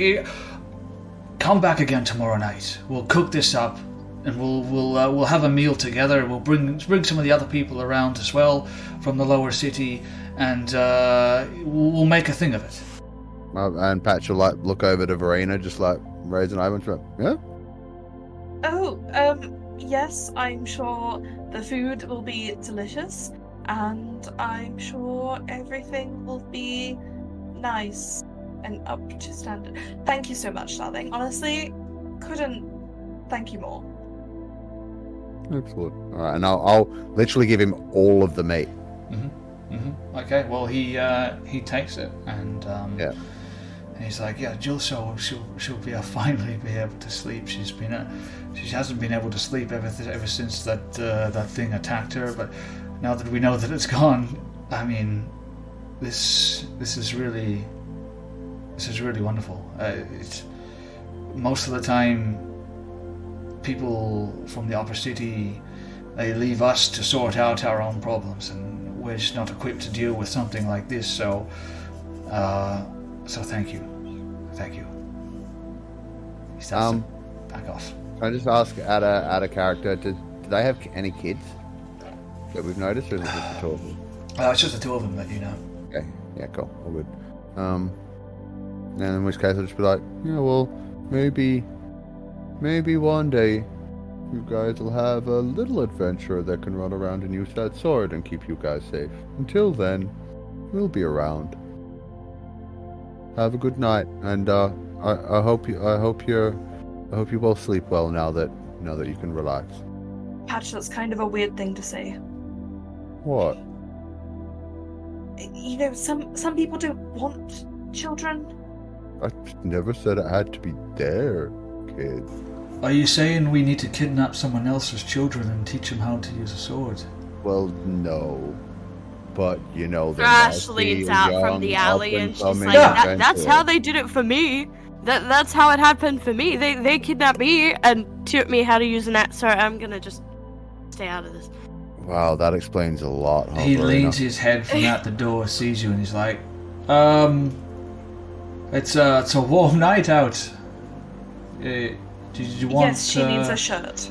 Alright, I'll be right back. He goes inside. Comes back out a moment later. Yes. As he's been inside, can I quickly spend a minute to cast alarm on the door? Their front door. Yeah? It's a minute casting time, it lasts for 8 hours. It'll basically let me know if someone enters their house that isn't them. That isn't them? Just in case, something happens in the night. Okay. Alright. Okay, I thought you were gonna see if they go in their own door. Where is this leading? What is happening here? Okay, no, yeah, you've got a minute. It takes him a couple of minutes to rustle up something, but he comes outside, and I'm going to roll a d20 here. Let's see. It's garbage. I bet it's it doesn't terrible. fit. Yeah. It's a light brown sort of dress shirt with a terribly outdated floral pattern on it. Doesn't suit you at all, and it's a very, very tight fit. This is the only thing that Jilso had that I think is going to fit you. I'm very sorry. He holds it out. No, that's okay. Thank you so much. And she sort of holds it, and she looks at Patch and Verena, and I'm guessing they're looking at her put on the shirt, and she sort of puts it on, and then she's like, this this could work. Those crop tops are all the rage with the kids nowadays. This is quite high fashion. Looks great, guys. The flowers are flowers. No, that's right. Look, the flowers are all the rage now. I think you look great. This is one of Jilso's favorite shirts, so I hope you take good care of it. I couldn't impose. No, not at all. I'd feel very offended if you didn't take it. I'd feel very offended. I would feel very offended if I took her favorite shirt away from her. I will just go in my crop top. Hey, Grace, if it makes a difference... He starts crying. Patch was very, very much trying to convince you that it looks really good and it is actually really cool, and he got a 17 on his deception check. Bullshit. It's right there. Fucking hell. Well, I mean, if you say it looks good, best pal, buddy of mine.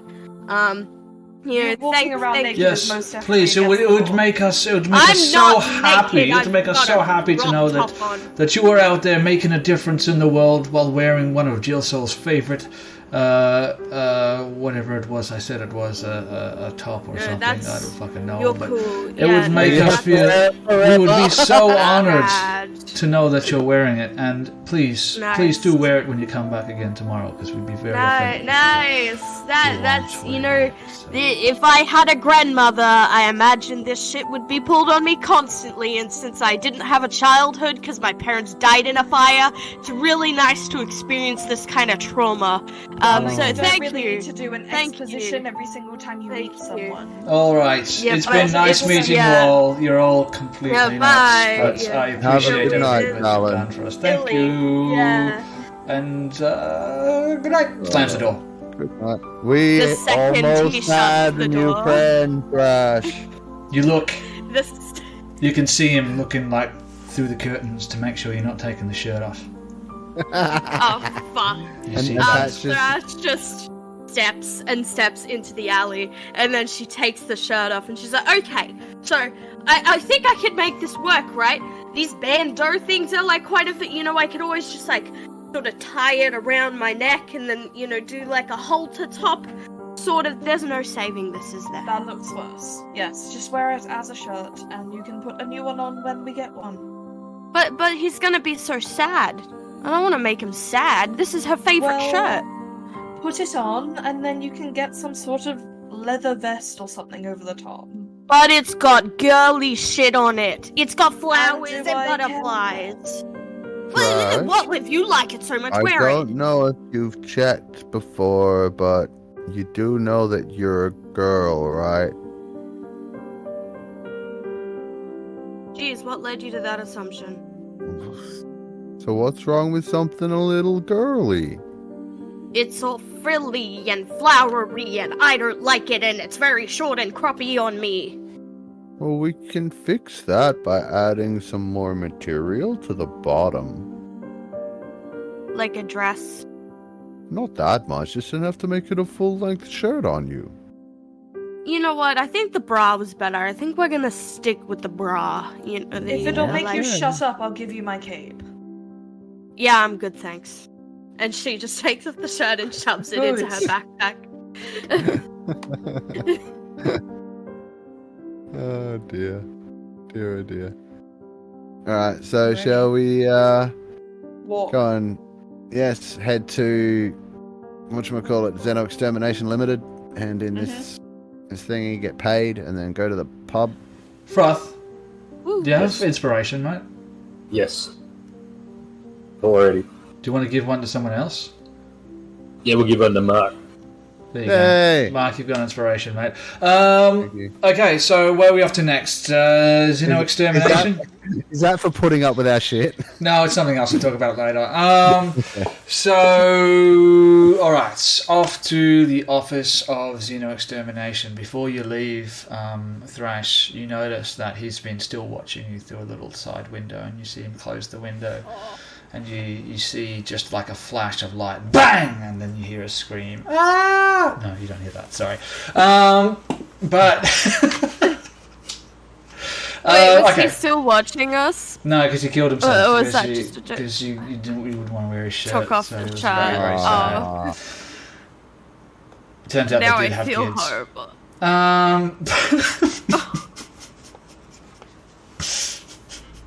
By the time you reach the Office of Xeno Extermination, the entire city's now been plunged into darkness, and you're traveling now by lantern light.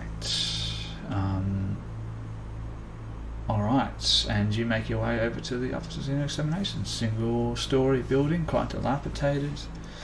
Weeds growing through the cracks in the cobblestones. What do you want to do? As we start getting closer, Verena's already undoing the top few buttons of her shirt, pulling the cravat loose, and is just ready to deal with this. You can see some light filtering through one of the windows. They've all got sort of louvers on them. You can see some firelight filtering through the louvers. Before, like, Verena can take her cravat and stuff off, Thrash just, like, stops her and she's like, hang on. Let's deal with this logically. My shirt's already off. And he's obviously not attracted to you. And she's just gonna pull open the door, just raise her arm out and say, darling, we are back. You pull open the door, and you see him. He's sitting behind his desk. Middle-aged man, grey-skinned. He's got a leather jacket. He has the collar of his jacket perpetually popped because he's cool like that. You see, he's sitting behind his large oak desk, and there's a fireplace in the corner that has now died down to embers. He's sitting at his desk, which is lit by candlelight. You can see an empty alcohol bottle on the desk, and as you fling the door open, he looks up, startled, and starts gathering up all the paperwork that's in front of him, and he pushes down what appears to be a picture frame on the desk, and he's like, what the hell? Don't you know how to knock? Darling, do I need to knock? Really? It's Yes. me. Quite honestly, you do. You look like shit. Get in. Come on. Okay. Yep, come in. She's just gonna move so that everyone else can walk in, and then we'll drop the massive tentacle thing that she has just on his desk. As Drambula starts to come through the doorway, he realizes that his floating disc can't fit through the doorway. It's kind of like hitting it, and he's just... Oh, At which point, Patch will walk over and just like pick it up with one hand and go and toss it on the desk. No, he'll say, it's okay, wait, and then he'll cast Reduce on Burn it. another spell slot. Yeah, cast Reduce so it comes down and fits through the doorway, and he floats it through, and then he makes the disc disappear, and it just goes... Alright. At which point, I love how your camera shook as you did that. At which point, Patch will walk over and like pick it up on the vibe of what we're trying to do here. We'll just like pick it and flick it up onto this guy's desk. And the tentacle, and you reduced it. Don't make mistake here. It's still medium size once you reduce the size of the thing. So there's basically the size of a Great Dane plonked onto the desk in front of him, and it lands with a wet splat, and some of the ichor sprays up into his face, and he like flicks it off, and he's like, I said bring me back evidence, not a whole goddamn fucking body. You smell like shit. Let me guess. In the sewers. Well, yeah, In the sewers, where else? yes. It's always Are you going to pay us or not? fucking sewers. Well, I feel like I'm going to have to dock your pay on this one. Who's going to clean this up? You can That'd talk be about the pay, one who alright? insisted on Enlarge. bringing back the whole thing. Points at Thrash. You didn't specify the terms of the evidence. Well, I thought it was implied. You just said evidence. You didn't say bring back a piece of it. You said evidence. Thrash, And I'm not sure if you get can tell them- I'm a couple spokes short of a wheel, so you need to be specific. well, at least she's admitting it now. Thrash, get the mop. Yeah. Ew. Okay. Closet. Down the hall on the left. He Nice. pushes the body, this skin sack, off of his desk, and as he does so, he grabs hold of that picture frame as he pushes the body, which falls off the edge of the desk. He's like, well, I would have told you to take a seat, but the body of whatever the fuck that thing is, did you end up finding out what the fuck that thing is? Called yeah. Some sort of nightmare creature. Can't you see? No, I can't see. All I see is deflated testicle on the ground in front of my desk. Deflated bloody Look, testicle. And as Thrash is wringing It's got out the eyes and mop teeth as well. from the thing and is mopping it up, she's like, hey, look, I brought back the whole thing because you told us, you were like, bring back, I figured you'd know what this was, because I don't, Alright, so. alright. My bad. Rookie error. Okay? I maybe should have been more specific with what evidence is.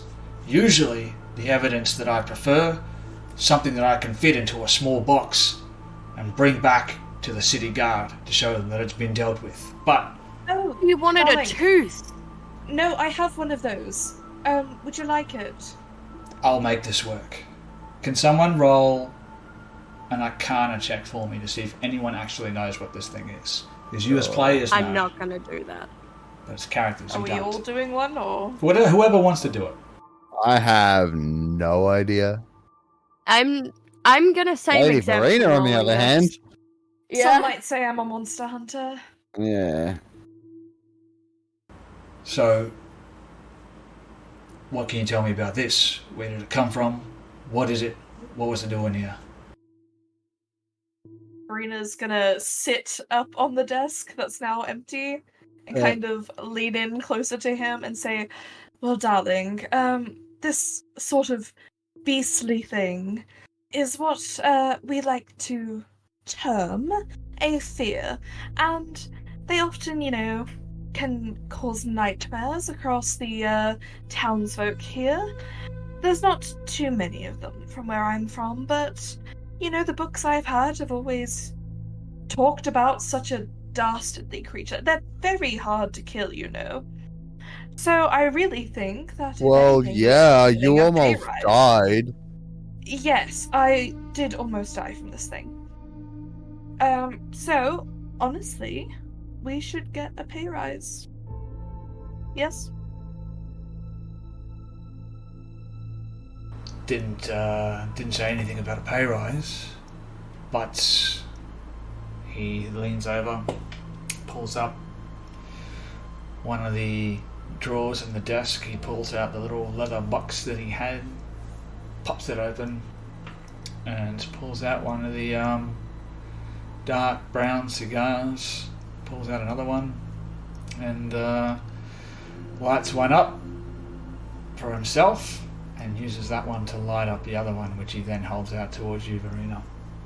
I will take it, and I will smoke it. Yeah. He takes a long draw from the cigar, leans back in his chair, puts his hands up to rest his head, and he says, "It's good, right?" It is. Not the finest I've had, but definitely the best in Bral. You're not wrong there. And better savour it too, because it could be one of the last ones. Oh? As in, you can't get more supply, or is this a death threat? Well, you wanted more work, right? Of course.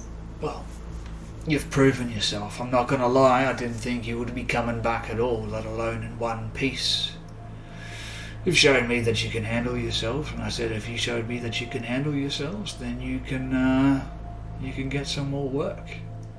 If you want to keep enjoying cigars like this one, well, like I said, that could be some of the last ones. But that's where the next job comes in, right? Mm-hmm. You see, the company that's been supplying these cigars to Bral, a gift company called the Adrianus Cigar Company, they recently sent me a contract to deal with some of the megafauna that's been making their operation a little bit difficult on the planet of Postreon. You've proven that you can handle yourselves, and I said that if you came back, I might have more work for you. You got the job done. What's more, reaches back down into the drawer, pulling out a heavy leather bag. He deposits it down on the not a bag, rather a small lockbox. Puts it down on the desk. He pulls a key from from around his neck. He unlocks the lockbox. He starts counting out 200 gold pieces, and he sort of, slides that over the table to you. As promised, 200 gold pieces. You brought back evidence, and you know what? Pulls out an extra 10 pieces and slides that over to you as well, for being able to identify the creature. There's not many people that I contract to do this kind of job who can actually go the extra mile and identify the things that they kill. Usually it's a bunch of boneheads, meatheads that come through here, but you've proven yourself to be a cut above and beyond. What about the people? Did you talk to them? The witnesses? Yeah, Yes. They gave us some good directions, and we went and let them know that they were safe to sleep before we came here.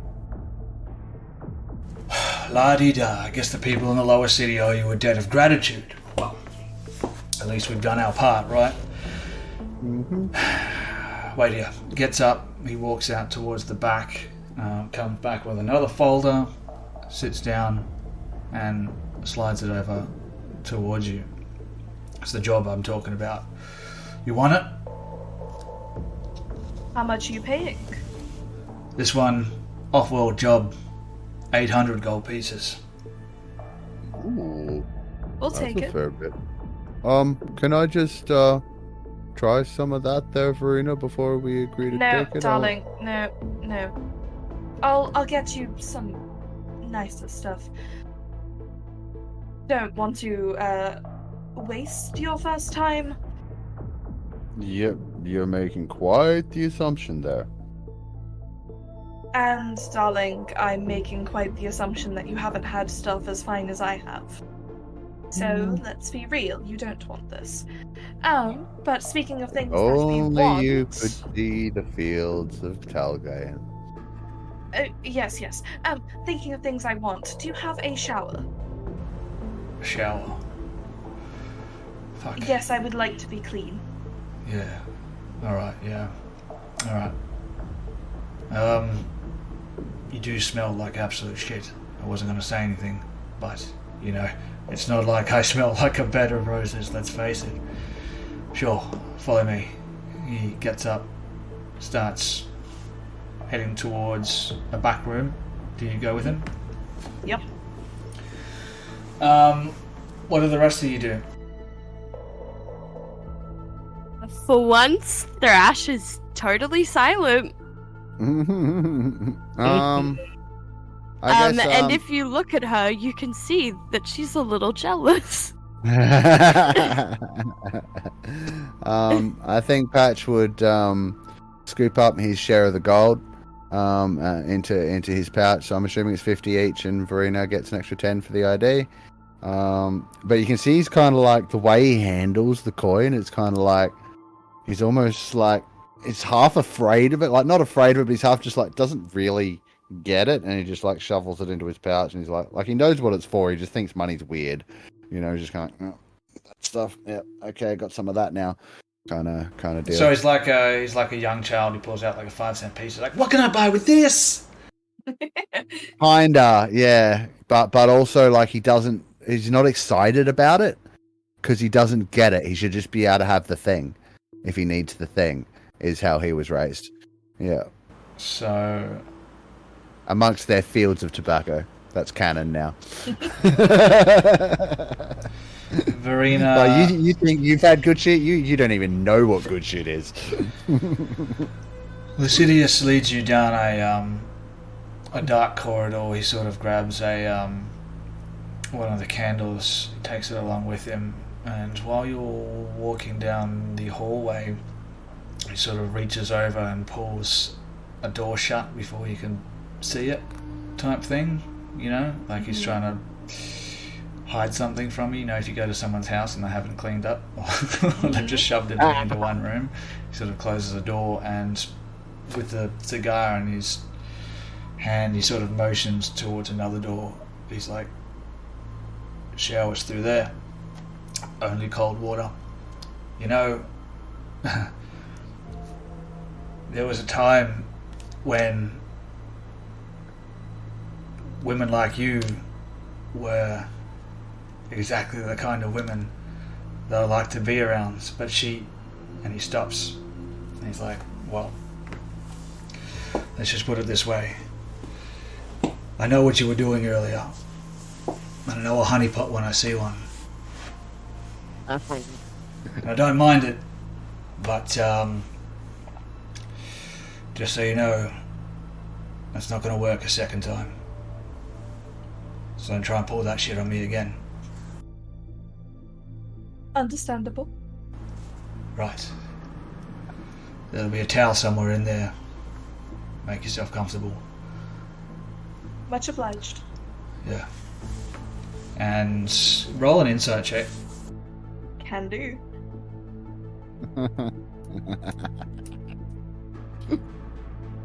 It's a nat 20. Oh. He's drunk, but he's also, with a natural 20, there's a very, very deep sense of, what's the right word here? Please. Depression, unhappiness in his eyes as he turns away and starts heading back down the corridor. And you guys see Lucidius enter into the office again, and he's like, "Well, I don't know about the rest of you, but it's been a hell of a day. I can't offer you lodgings, but I can tell you a couple of good places where you could stay if you want." Nah, it's all good, man. We've got we're staying at the Happy Beholder. All right, yeah. Luigi is a bit of a local spectacle, that one. Are we staying there, or are we just we've got the ship with our quarters? That's just. Oh yeah, we may as well stay in the ship. I thought we were staying in the. Look, anyway, I'm a little bit would distracted. point his finger and send a telepathic message to, say, talking to Patch, saying, "Hey, shh, just don't tell him about the boat yet. Tell him we are staying at Luigi's. Oh.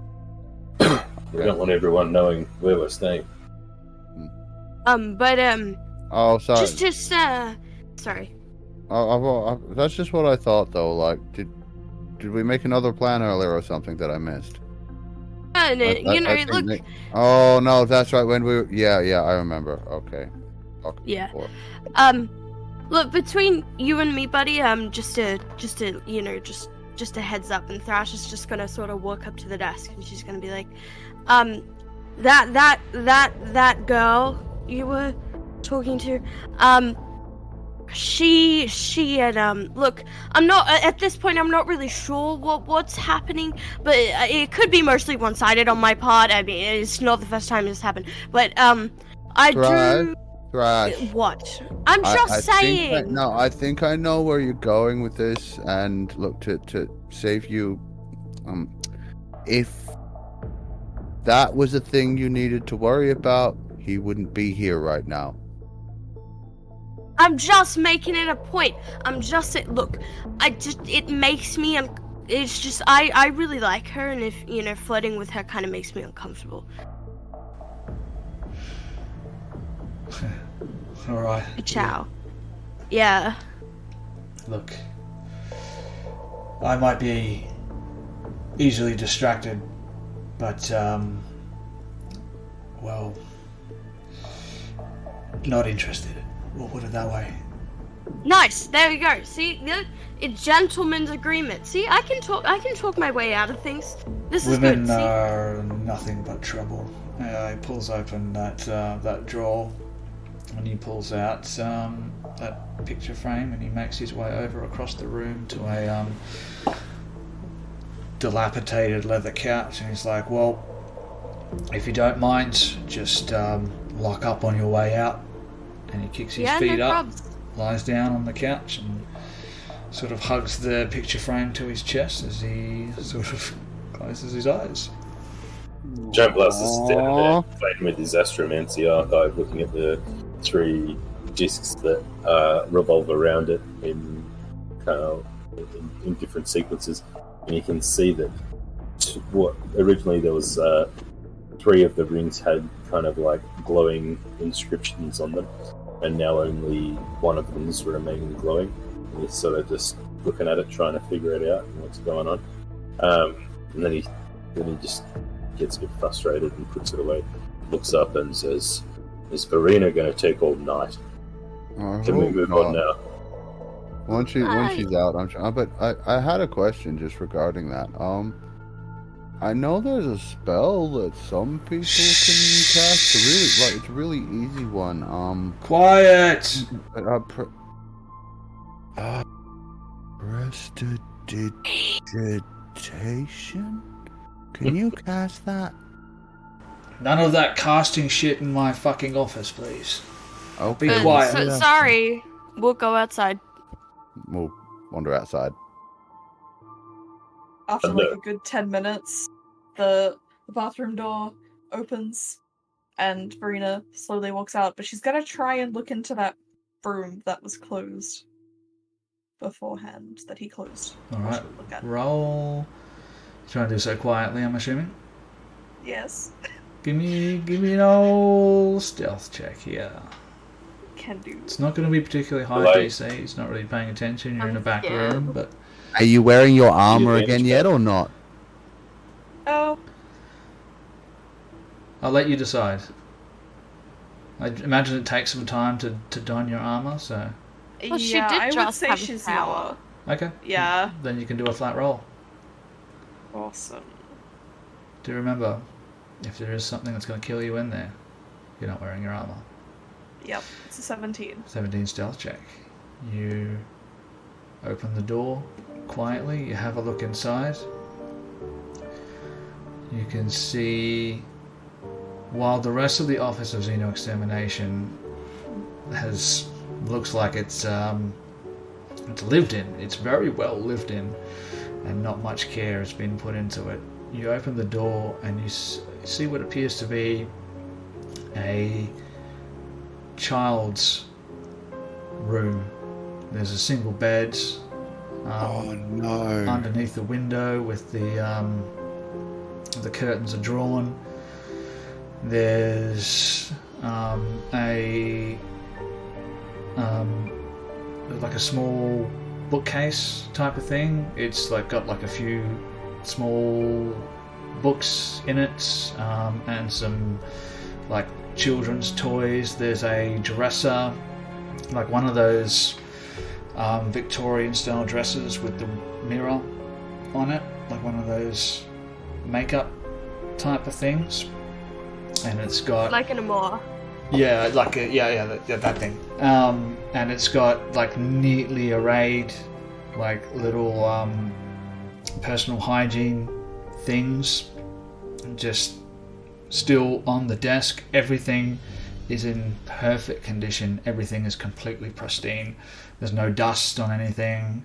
The bed is made with one corner sort of drawn. And you can see there's a small wardrobe as well, which is closed. That's what you see in there. Okay. She'll close the door very quietly, walk back out into the open area, look at him, say, good night, my dear. We'll be back. He's already passed out. Looking around, you can see there's more than one liquor bottle lying around. Oh, that's so sad. She'll So, lock my door on the way out. Yeah. So Froth, what's the word on that prestidigitation? So, what would happen is he would start telling me, well, about prestidigitation, and then Verena would walk out the door and he would go, oh shit, and then realise that Enlarge Reduce just wore off and No. I think we better go. I'll tell you later. Okay. And you hear fuck coming from inside. And we're just boosting down the hall. You finished your business at the Office of Xeno Extermination. Mm-hmm. What's next? Happy beholder. Well, three of us still need to after get feeling cleaned up. sufficiently guilted, I think we're ready. I was just kind of hoping for a rest between. Oh. We A few do hours have... to burn out till we meet up with Luigi. Luigi. I don't think we do. Luigi. Okie dokie then. Where to next? Happy Shower? beholder. Shower. Happy beholder. Well, if you'd like to go No, ahead of happy everybody beholder. else and split the We party. told him 9 o'clock. We told him 9. I Like- thought it was No, closer we to told him midnight. 12. 12. Was Yeah. it 12? We told him midnight. Yeah, so he we told said us midnight. 12. Yeah, midnight-ish. Okay. Yeah, so midnight-ish. And we need 8 hours for rest. It's currently about 4 or 5 in the afternoon. No, it's Maybe- not. It's nighttime. It's like 6, 7 now. Okay, Yeah. so Yeah. we can't quite get a full long rest in with the time we have. No, we could walk to the ship, have a shower, have a short rest, and call it a Yeah, day. we can short rest it. Yeah. Alright. For when Luigi eventually attacks us, we would need to have our hit die. So we're heading back to the autumn leaves. Yeah, why not? Alright, so leaving the Office of Xeno Extermination, it's not far to get to the docks. You head down whatever that street is, because I can't read it, and then take a left back on the Eel Street. Find your way there fairly quickly. You see that the work never stops on the docks. There's still people sort of bringing crates into large warehouses. The work never stops on the docks. The work never stops on the docks, that's right. The rap battle is at the Yeah, end. That's at the end, but write it down because you can use that. Write it down. And what else rhymes with dock? I can think of a couple of words. Fucking hell. Sock. Sock rhymes with dock. I was just implying it, but okay. We- Sock. I said sock. Did you? That's not what I heard. Yeah, I said sock multiple no, times. no, that's not what I heard. No. We're gonna go back to the I tape said for that one. sock. Roll the tape back. This is ridiculous. I said sock. Yeah, okay. You said sock. You also said testicle earlier, so Because he said it. I did. you can't I get don't. lost. I just I did say repeat sock. what I hear. I just. Making your way This is back to the ridiculous. making your way back to the autumn leaves, you step out onto the pier, and again, it's a disorientating feeling stepping out onto this docks, because looking down below you, you see nothing but the twinkling of the starlight beneath. Not gonna lie, Patch loves it. Patch loves it. Someone push. Thrash, you got advantage on pushing people now, don't you? Yeah, she does. Boop. No? Okay. Taking her with me, because I can But see, definitely that- drag more than she weighs. But see, I actually like Patch, so. As you approach the autumn leaves, you see its familiar, slender bough. You can see there's a little figure climbing along one of the booms for the sails. As you begin to approach, you can tell that it's a small figure, and they're like climbing around in the rigging. What do you want to do? Hey guys, someone up there. What? There's someone on the ship. Where? Up there in the rigging up there. Look. Nope. Don't see anything. That's my spot. The crow's nest is kind of my spot. So do we want to like? Not up there on the beam. Look. Oh, that's a problem. This is our ship. Do we want to like kick them off the ship? I don't think they're supposed to be on the ship. It's not really our ship. Let's just see what they're up to. But I mean, it's not our ship. it's our ship. It's our ship. Anyway, Captain, I would point at what should we do? this dark figure, and I would use a cantrip called Message, and I'd point my finger toward a creature within range, whisper a message that only it would be able to hear, and say, "What are you doing here on this vessel?" You see the little figure backlit by the last rays of the sunlight that sort of light up the boat from underneath. Stop! As it's climbing along the boom, and sort of look around. Can they reply back? Here's the message, and can reply in a whisper that only you can hear. And it's like, Who was that? Who was that? This is the captain of the ship you're on. Oh, you're the captain of the ship? Or you need to come over here. Where are you? I can't see you. That's the idea. What's your name? Wait yourself. Well, I don't need to explain myself. I think you need to explain yourself. I see your boat is parked on this pier. All the rigging is all wrong, so I come on here and I change all the rigging. I make it all better for you. His name's not Uncle Roger, is it? No, my name's not Uncle Roger. My name is Guida. I work for you now. I'm your deckhand. You need Guida. You need him to do all the rigging, because I look at this. It's all wrong. You do all the rigging all wrong. The knot is all wrong over here. You go over here right now. You explain yourself how you've been sailing the ship like this. It's all in terrible order. What's the Mark doing? I love this guy. Guida, come down and meet us at the ramp. And you or see this otherwise. tiny little figure scamper along the boom. And it drops down, and you see it hangs for a moment by its tail before letting go and pirouetting and landing on all fours on the deck. And what you see is a small simian humanoid. He stands up and he's wearing like a little poofy sailor's cap, which is sort of tilted over to one side. He's got like a loose fitting tunic and like those baggy poofy sailor's pants. He's not wearing any shoes or anything like that. He's got like light brown fur, and he's missing a couple of patches on his face, and he looks towards you and he says, "Oh, you're the captain of this ship?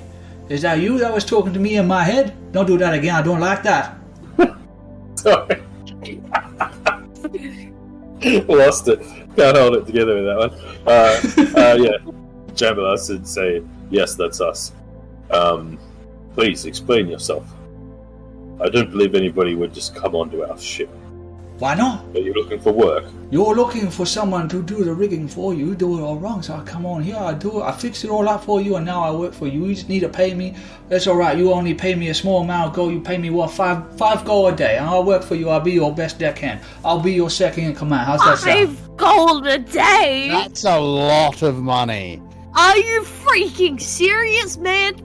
2 gold a day, maybe. Well, you need to wait up here. You need to look at the work that I've done first. You make a complete mess of this. I have to come on here on your boat, and I have to fix it all up. You know how long that take me? Took me all day. Your tree is yelling at me all day. I have to listen to that racist tree yelling. Yeah. Can I Yeah. roll it You inside? know why he's yelling at same. you? Yeah, same.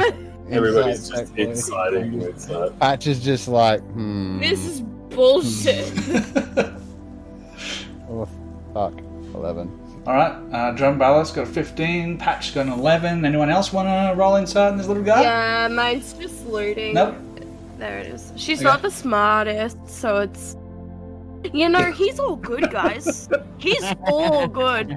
Like, Thrash really takes is bad. one look Thrash at is the my ropes, best friend. and she's like, holy this is some quality work, my dude. She puts her fist out for a fist bump. Yeah, and she fists him up. She's like, here, guys, I think this is what, 6 gold? Yeah, I see. 6 gold. I see you're 6 the smart gold for this one. I man. see you should be listening to this one. Maybe you make her captain. What's your name? What's your name, there, big cat lady? Thrash, the troublesome, it is my small, dexterous friend. I can tell we're gonna be very good buddies. Yeah, we are. Very we're good buddies. We're gonna be good friends. I work for you now. Yeah. You know what? Because you're so nice, I work only for 4 gold pieces a day. It's all right. It's all good. Look, Don't steal yourself, man. I'll pay you myself. Well, if you're paying Yep. him, Thrash. I'll sure. pay That's him how this is myself. working now. Yeah, that's Yeah. the inside check out. with a 15, he's totally trying to extort you. Someone is not worth 5 gold pieces a day as a deckhand. You get the feeling that he's just saw an opportunity to get some work for all intents and purposes, and maybe potentially an opportunity to extort someone at the same time. He's like, all right, that's all good. I take care of everything now. I even teach you how to sail your boat. I won't charge you extra for that. Only 5 gold pieces a day. I'll teach you how to run a spell jammer. I can see this is your first time. You are so generous. Damn guys, like he That's is what so they say generous. about Guida. You ask anyone on the Wow. dock, they say, oh, Patch is- you know Guida. Patch They is say, gonna- yeah, he's generous, man. He always looking out for people who don't know how to make their way around Spelljammer. He's always teaching people. So, like, Patch is gonna look back and forth from, like, Thrash to this guy over to Dranbalis. Now, I think with his insight, he's kind of, like, teetering in the middle somewhere. You know, he's like, this feels sus to me. But he's not sure. Drum- He looks over to Dranbalis and just, like, raises an eyebrow. What Yeah, do you- he sort of raises his eyebrows too, sort of curious, and looks over at Verena and says, Lady Verena, what do you think? I mean, I think that if she's happy to pay this lovely gentleman, then that's good enough for me. Right, then it's settled then. Then Guido work for you. It would be the best deckhand you ever had. I already clean up all the rigging. I go downstairs. I sort out all the supplies for you. I can even help you get more supplies. Guido know everybody on the Rock of Rock. Guido know everybody all throughout the Astral Sea. I've been sailing the Astral Sea for so long, longer than even longer than I've been all over the place. gold per day. Well, hey, Guido, if that... No, it's Guida. You go listen to me, yeah. Guida? Sorry, Guida? Guida. So what you telling me is that if we go talk to anyone on the Rockaball, Yeah, everyone tell you They that, know you. that they know me. Yeah, Guida, he's an upstanding man. Of course, there's some people from other boats, if they don't know what they're talking about, they say, I have a problem with the drink. I don't have no problem with drink. They have a problem with Guida. That was just racist. That was saying, oh, Guida's a monkey, no allowed be on my boat. I'm not a monkey, I'm a fucking Hatoshi. Look at me, I'm not a monkey. Well, no, of course you're not a monkey. Sounds like Monkey. No, I can't like you. walk. You're a good man. So do you know Luigi over at the Happy Beholder? Oh yeah, of course I know Luigi. Everyone know Luigi. I've been down on this dock for, I don't know, 5-6 times. Luigi vouch for you? Well, I don't know Do if you Luigi think? know me. I know him. Ah, I see. Okay. Well, Why are you trying to give this man the 4th degree? He is very clearly overqualified. All right then, it's He is been nice working for meeting every you. cent of Well, the what's all your system. name? What's your name? You're Verena. I heard him say that. What you, Captain? What's your name? Thanks. Dranbalas, 1 gold per day. Drown by us. So thank you so very much for giving me this opportunity. I won't let you down, Captain. There's a my quest name's as well. Tim. Tim. That's a weird name. But I know I like you. You alright. But big cat lady, she my favorite. I think she should be captain. If we do, maybe later on, we do some kind of voting thing. We do like with the little rocks, one black rock, one white rock. We do that. I vote for you because I find you very cool. Anyway, thank you very much for bringing me on board. I'll go back on the ship now and I take care of everything for you. Do you want your 6 gold or not? Oh no, you know what? Walk away. I do the first day for free for you because I like you. I go back on the boat now and I do some more work and I fix everything. Yeah, that's what they say. That's what they say about Guida. He's so very generous. So I go back on the boat now. And I claim the top bunk. I don't sleep under anyone after that one time. That guy peed on me. I slept up on the top bunk. And he starts making I'm glad I rolled so low on that. That was a fucking delightful experience. He gets down on all fours and scampers away up the. Tell me, Greedy, before you go. Oh no, okay. What do you want to know? There's something else we're looking for. If you could help us find. Oh, all right. What are you looking for? A special mission for Greedy to prove his worth and to stay in employment of the ship. But I already proved my worth. You go look, huh? I fix everything for you. Your sales will be much more better now. We're looking for a scroll of remove curse.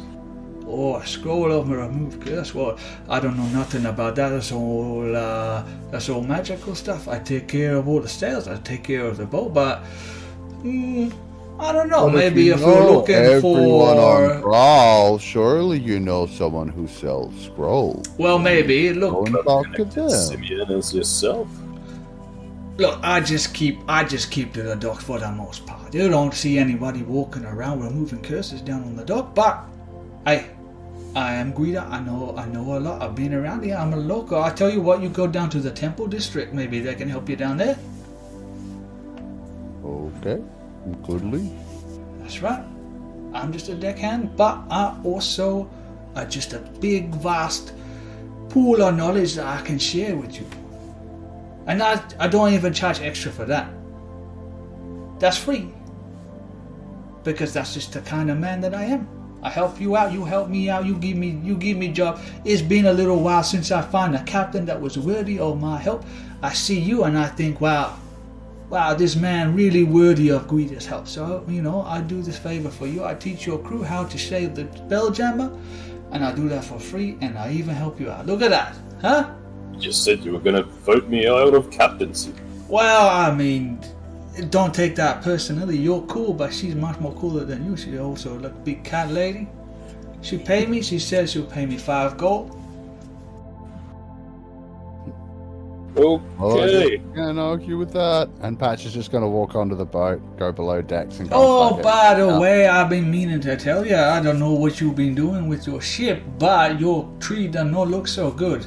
Anyway, I'll go back to what I was doing. Never mind, Guida, go back to work. You take care of everything. Don't worry.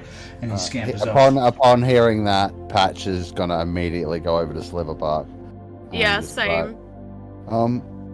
How you doing, buddy?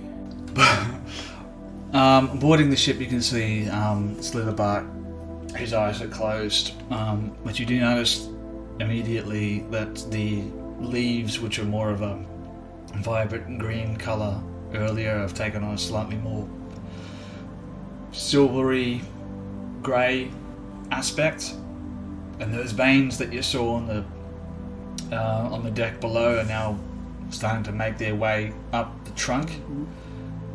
And you can hear like a sort of wheezing sound as Slitherbark is breathing with his eyes closed.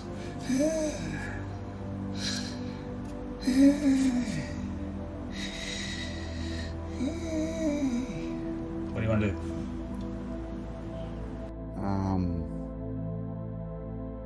Shit. I don't want to wake him if he's sleeping, because I feel like he's probably in pain. And if he's asleep, at least he's not in as much pain. I might just turn to Dranbalis and just be like, we need to make this our top priority. Agreed. Let's let him rest for now whilst we get our own. Yeah, do you... Maybe Luigi will know some more about a spell scroll. Maybe... And if not, I say we head to the Temple District. I was That's kind good. of gonna say, Thrash, Verena, do you want to meet with Luigi while Dranbalis and I go to the Temple District? Just so we can keep our yeah. appointment and not keep Sliverbark waiting. That sounds good, but I'm not the best talkie-talkie. Maybe Drambalis should go to Luigi. I've got to go to the Temple District. I'd rather have someone else that's versed in Temple lore. Yeah, that's fair. I'll just stand there and shut up. Cool. That sound like a plan, guys? We have a get cleaned up, quick rest, and then we do it that way. Yep. Sure. Yeah. Sounds good. Okay. All right. I'm gonna go get cleaned up, and he'll rush off downstairs and see to get cleaned up. Mm-hmm. I know I just suggested we split the party. Yep, that's cool. That's fine. I'm really sorry, but I feel like that is what we have to keep the meeting with Luigi, but Patch is now like seeing the state that Sliverbark's in. This needs to now. All right. So, short rest, no problem. Yep. There's nothing wrong. You enjoying that meal there, Grace? That good? Want to share with the rest of the class? Skittles. You did promise Skittles. That looked like way bigger than a Skittle, whatever it is that you just shoved in your mouth. It was like 5 Skittles. Oh, right. Okay, that makes sense. That's just efficient. They're the Rice Krispie treats. Yeah, no, save those for later, if you don't mind. Yeah, that would fuck with the audio. There's no way. Alright, splitting up. Verena and Dranbalis. Wait.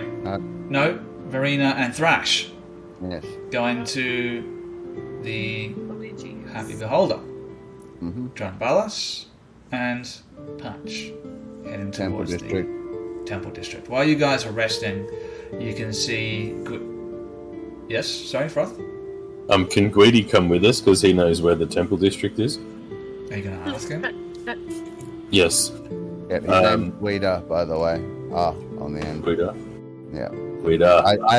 I think you're calling him Guidi because he seems a bit Guidi. I've got a fun story to tell you about Guida at the end of the episode, so if you want to hear that story, stick with us. But yes, do you want to ask Guida something? Yes, Guida, do you know where the Temple District is? Oh yes, Captain. The Temple District is just on the other side of the low city there. I show you. You go straight through that way. You go up that street. You take a left. You take another right. Would you accompany us? What is that? Would you accompany us? You want me to go to the Temple District? Well, if you're going to be a part of our team and our ship, then you'd be a part of the team. So like a landing crew, like a away team, something like that. Yeah, no, sure, I can go with you to the Temple District. It's getting paid daily, mate. It's all right. I will warn you though that there's a few people around who will probably think Guida may be a little bit too loud. Maybe last time I was in Temple District they kicked me out, but no, it's okay. We'll keep low. It's all right. I'll take you down to the Temple District. There's no problem. You don't have to necessarily come in with us. Just show us the way there, and then you could come back to the ship, maybe. And Patch kind of just like raised his hands like this and looked at Dranbalis and like, Well, yeah, I'm not gonna lie. It's been a little while since I've been back on the Astral Sea, but I'm very, very excited to be going back on another spell jamming adventure. But it's all right if you got work to do here. I'll help you out with that, of course. I'm your deckhand, of course. I'll go with you. Sure, we go to the Temple District. There's nothing there that I want to avoid. But it's all right. We go. Yeah. Alright, cool. Obviously, that bursting out laughing was Mark, not Patch. What are you laughing at me for? You not a racist like your tree. You call me a monkey. You call me monkey. Now you laugh at me. No, he doesn't say that. But he does take you down, leading you down through the docks, through the lower city, and then we're going to transition to Thrash and Lady Verena. It's midnight now. There's not many people around. You see a couple of dock workers just sort of crowded around like a stack of crates. There's a couple of candles lit up there. They're having a couple of drinks, and you can hear the clatter of dice. But you make your way to the Happy Beholder, and you can see some firelights filtering in through the green cylinder glass from the windows on either side of the front door. You can hear some clatter of glassware coming from within. What do you want to do? Go on in, I guess. You want to try the door? The door is locked, but after a moment you hear and the door handle moves down apparently on its own accord, and the door slowly starts to open up, and inside you can see Luigi at the in the center of the bar. You can see like a couple of glasses sort of stack themselves on top of each other and then float over towards like under the bar. And you can see towards the back of the Happy Beholder,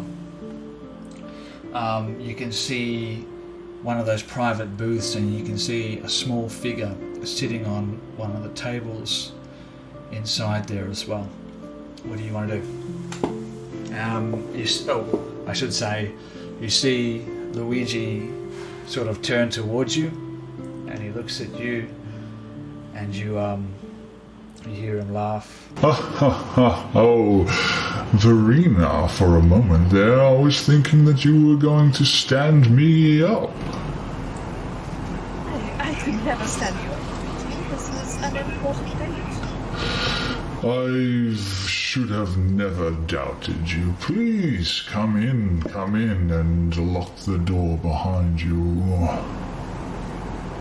Of course. Should I be concerned at all? Not at all. I just like to enjoy my privacy. Right.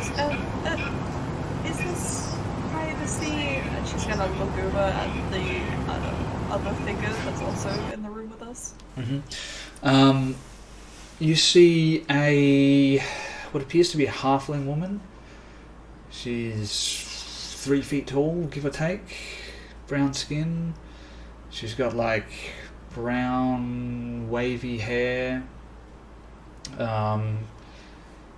She's wearing like like one of those sailors' tricorn hats, with like a feather poking out of it. You can see that resting like awkwardly on the table as she's sort of seated on the table. You can see like poking out behind her what appears to be a scabbard of a sword, like a thin sort of elegant sword. And she looks over towards you guys, and she sort of tips her hat towards you. And Luigi turns back towards you, and he's like, Oh, it's nothing to be worried about. She's an old friend of mine, someone who I thought you might like to meet. Right. Well, we should get straight on to things then. If you trust her, then I guess we do too. You go inside. You see that apart from Luigi and this halfling woman, there's no one else around. And Luigi finishes up putting away a couple cups, and he's like, Oh, please, darling, please. Looks like you've had a bit of a rough day. Make yourself comfortable, and I'll be right with you. Would you like to have a drink? If one's going, then yes. Trash, would you like a drink? No, thank you. I think I'll just... Oh, please. This one's on the house. Okay, well, I mean, if you're twisting my arm, and Thrash will take the pint and down it in liquid. Ooh, well, only one drink, I'm afraid. I can't be giving away the stock for free. You know how it is. I have a business to run. Sorry. Now, Verena, back to the purpose at hand. You had some questions you would like to ask. Questions that others in the city might be interested in overhearing. Yes, we were discussing earlier about a ukulele. You said that his contact Thaddeus was dead and had been dead for a long time. Oh, Anything else? yes, you are a woman of mystery. I like that. Yes, Kukulane. Interesting that you would like to know more about him. Thaddeus, yes. You see, Kukulane came to me, such a long time ago now, but I remember it clearly. He cut a striking figure, purple scales and dancing stones around his head. I just couldn't wait to pick his brain, but only questions came from him. Questions that intrigued me greatly. You see, he asked me things and I gave him answers out of curiosity, if nothing else. Thaddeus, he did ask me about this warlord, and I told him what he needed to know. I'm lucky to have avoided any serious consequences from that. Right. So I guess what I have to say is, where do we go from here? Well, like I said, this is an exchange of information. I can help you, but first you have to tell me something that I want to know, something maybe others don't. Well, what do you want to know? I guess that depends on what information you want, don't you? And he swivels 4 eye stalks towards you, Thrash, as you talk. It's like, well, it's difficult to know what I want you to tell me if I don't know what you know. Tell me something and I will decide if it is a fair exchange. How do you know what I know if I don't know what you know? I guarantee you I know a lot. You see, this is a little game that I like to play. I don't get out of this place very often. It was part of my deal with the captains. I have my little corner of Bral, and I don't interfere in their business. But whenever I let out a little bit of information, I don't see that as interfering with anyone's business. Respect that. You're a very, respectable business. And she sort of looks him up and down and is like, thing. You're a very respectable business thing. Thank you. Sorry, I just find the whole unsettling. You could say it's a bad dream. Anyway, yeah, I'm not entirely sure what you want us to tell you. Well, I'm afraid if you don't have anything to tell me, then I can't let this information go either. If people start to learn... But my friend over here, she's Darling, I'm sure there's something in your past that he might not know. Something juicy, something maybe about the city of Bral, maybe something about the captains or something? Help an old man out. I don't know what you want me to tell you, dude. I tend to monologue a lot, so a lot of my backstory is very out there.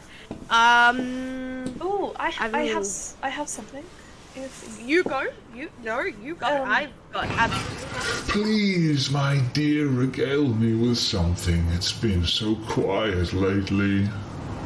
I'm not sure if word has reached Bral yet, but I've heard that a noble family is currently missing a daughter. Nobles, you say?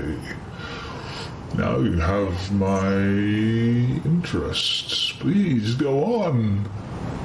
Well, I imagine that this prestigious family would offer a large bounty if this person were to be located and found, and I think that maybe you should be the first person to search for them, or at least hired to search for them.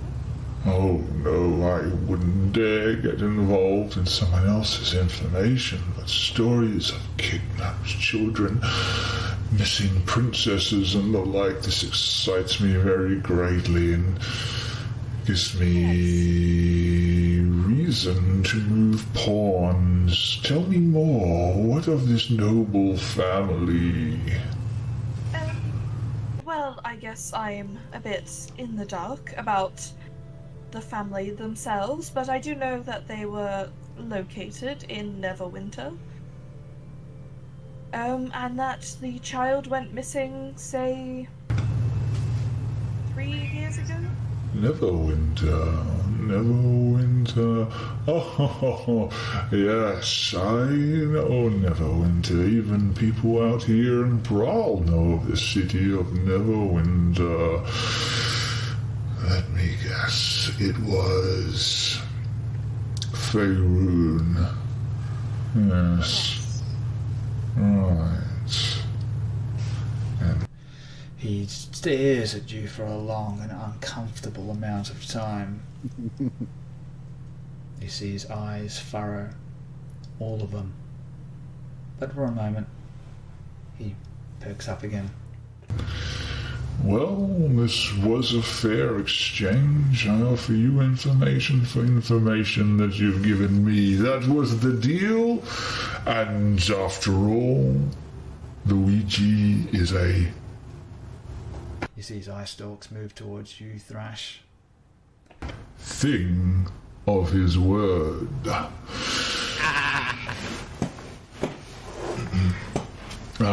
I meant absolutely no offense by that comment, Mr. Luigi, so you are very professional. It's just, I haven't seen a lot of your kind at all, really. You're actually the first one I've ever met, so very good impression, but nonetheless. Well, I am a thing of my word, as I said. Thaddeus. You see, when Cuchulainn came to me, he asked me questions. Questions that I found scintillating. Thaddeus was a warlord of the Gith Empire at the time. At the time, he was a political prisoner, you might say. You see, the monarchy at the time took offense that he refused to supply them with the black powder needed to create weapons of war. When Cuchulainn came to me, he was in search of someone, a contact, who could help him acquire a weapon of great power, a bombard, for his ship. Now, I told him that Warlord Thaddeus could help him acquire such a weapon, and so Cuchulainn devised a plan to break him out of the prison right here on Bral. He was being held in the donjon. Now, I'm not sure exactly about the details, but whatever it is that happened on Collier was directly or indirectly resulted in the dissolution of the Gif Empire. Something to do with Kukulane putting in motion the events that led to some type of indigenous rebellion on the desert planets of Collier. I myself was lucky not to be implicated in this whole affair.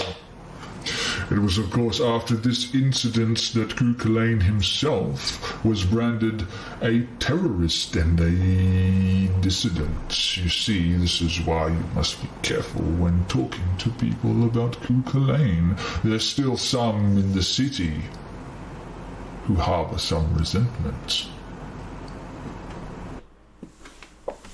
So, I'll just give you a little bit of rundown here. What Luigi is saying is that Kukulane came to him looking for someone who could help him get his hands on a bombard cannon. Luigi told him about a warlord who was being held in the prison on Bral. Kukulane busted that warlord out of prison. That warlord then helped him acquire a bombard. They then travelled to the planet Collier, where something happened, some type of uprising of an indigenous population, and that was somehow indirectly resulted in the dissolution of the Gif Empire at the time, and the blame was planted on Warlord Thaddeus and Kukulane. Oh dear. I see why you were tight-fisted with this information. This is very...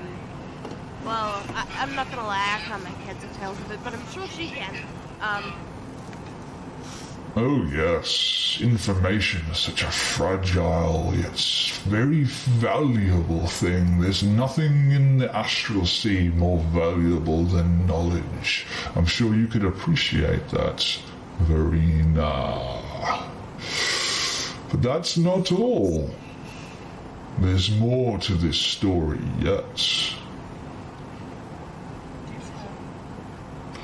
But I'm not sure if I want to tell you. Oh, you know what? I like you, Verena. I could tell you just a little bit more.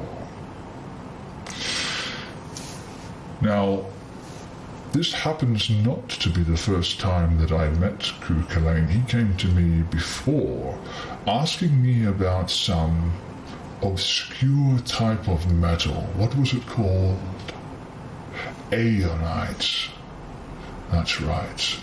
It's a metal that is rare and not often seen. I've never seen it worked into anything before, but he seemed to think that it was important somehow to his mission. I had no idea where he could find Aeonites, but I put him on the right path.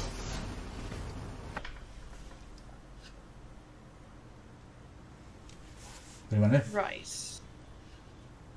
What is that path? If anyone in the verse knows anything about a rare metal, it would be the dwarves of Glenenhall, the Steel City itself. Dwarves, now we're talking. Hang on, back up, Steel City. Oh yes, Glenenhall, built directly into the iron core of an asteroid. Thrash looks at Verena and, tries to convey a look of total panic, and then looks back and is like, yeah, I actually grew up with dwarves. I speak fluent dwarf, very dwarvy. Dwarves are good, dwarves are great, actually. Oh, yes. I can see a lot of their ways in you, Thrash, straight to the point. Yep. I think, did you get everything you needed out of this, Verena? I think I'm ready to, pack it up and, leave. I mean, if that is everything. Oh, had to tell us. one more thing. Of course, I forget. I have someone who I would like to introduce you to. And you see him spin his whole body around. Sorry.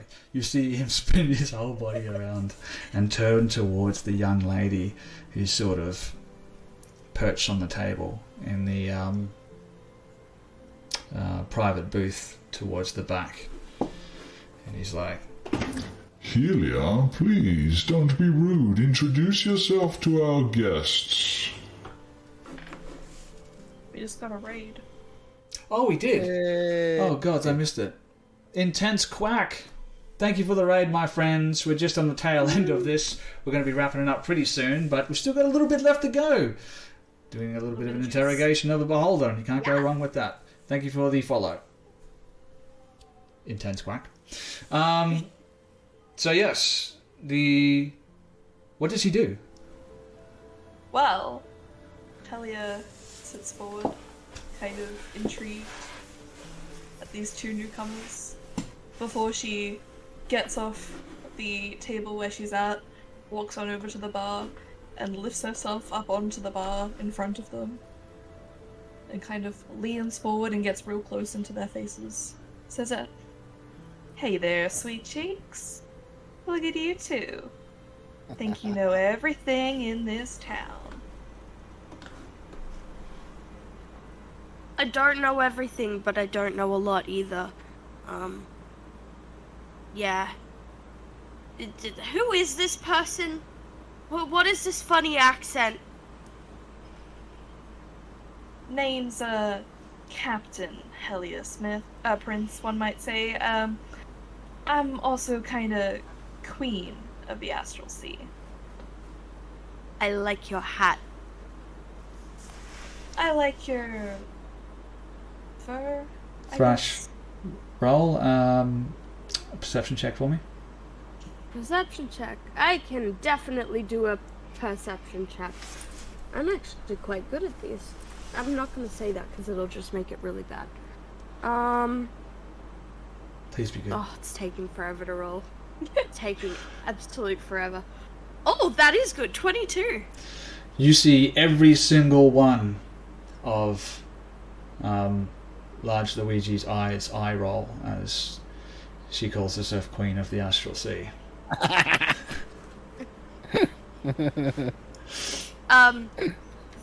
Yeah, Thrash looks at Verena and once again tries to communicate without speaking because she's had to learn to be good at that. And just like looks at her like, this girl is so full of hot air, I'm surprised she doesn't float. And then she's like, oh, interesting, you know, that's quite the title. Yeah. Yeah, you see, Luigi and I, we kind of run this establishment together. We're kind of best friends, you could say. Oh, well, it's nice to have friends. Yeah. Yep. Do you have any? You know, up until recently, no. But, I find that trauma is just such a good, like, bonder. You know, most of my friends have died, but I've still got Patch, and he's my friend, and I don't know. But Drimbalis is pretty cool. He's a cool dude. I like to think he's my friend. And then Verena is a girl. And speaking of Patch, we changed scenes. And I got my dice. Patch and Dranbalis, you're making your way through the darkened city streets. It's quiet now. There's not even the chirping of crickets as you navigate through the cobblestone streets. And after a while, you hear clack, clack, clack, clack, clack, clack, clack. And you stop, and you turn around, and you look, and you see a mechanical cat. You see Gadget. Gadget stops. Turns back towards you. Looks around. Looks back towards you. It's okay, buddy. Verena's fine. She's at the Happy Beholder. Would Gadget understand where the Happy Beholder is? Yeah, I mean, Gadget's been there before, so... You see Gadget has in its mouth like a piece of paper, and you say, Verena's at the Happy Beholder. See its ears perk up, little mechanical ears, zip. Yeah. Oh, And hey, then what? turns and just clack, clack, clack, clack, clack, clack, clack, clack. Off it goes. Yeah. Down Cool. the Oh, look, wait, Gadget. What do you got there? And we'll see you next week. Oh, ouch! Nice. Every time.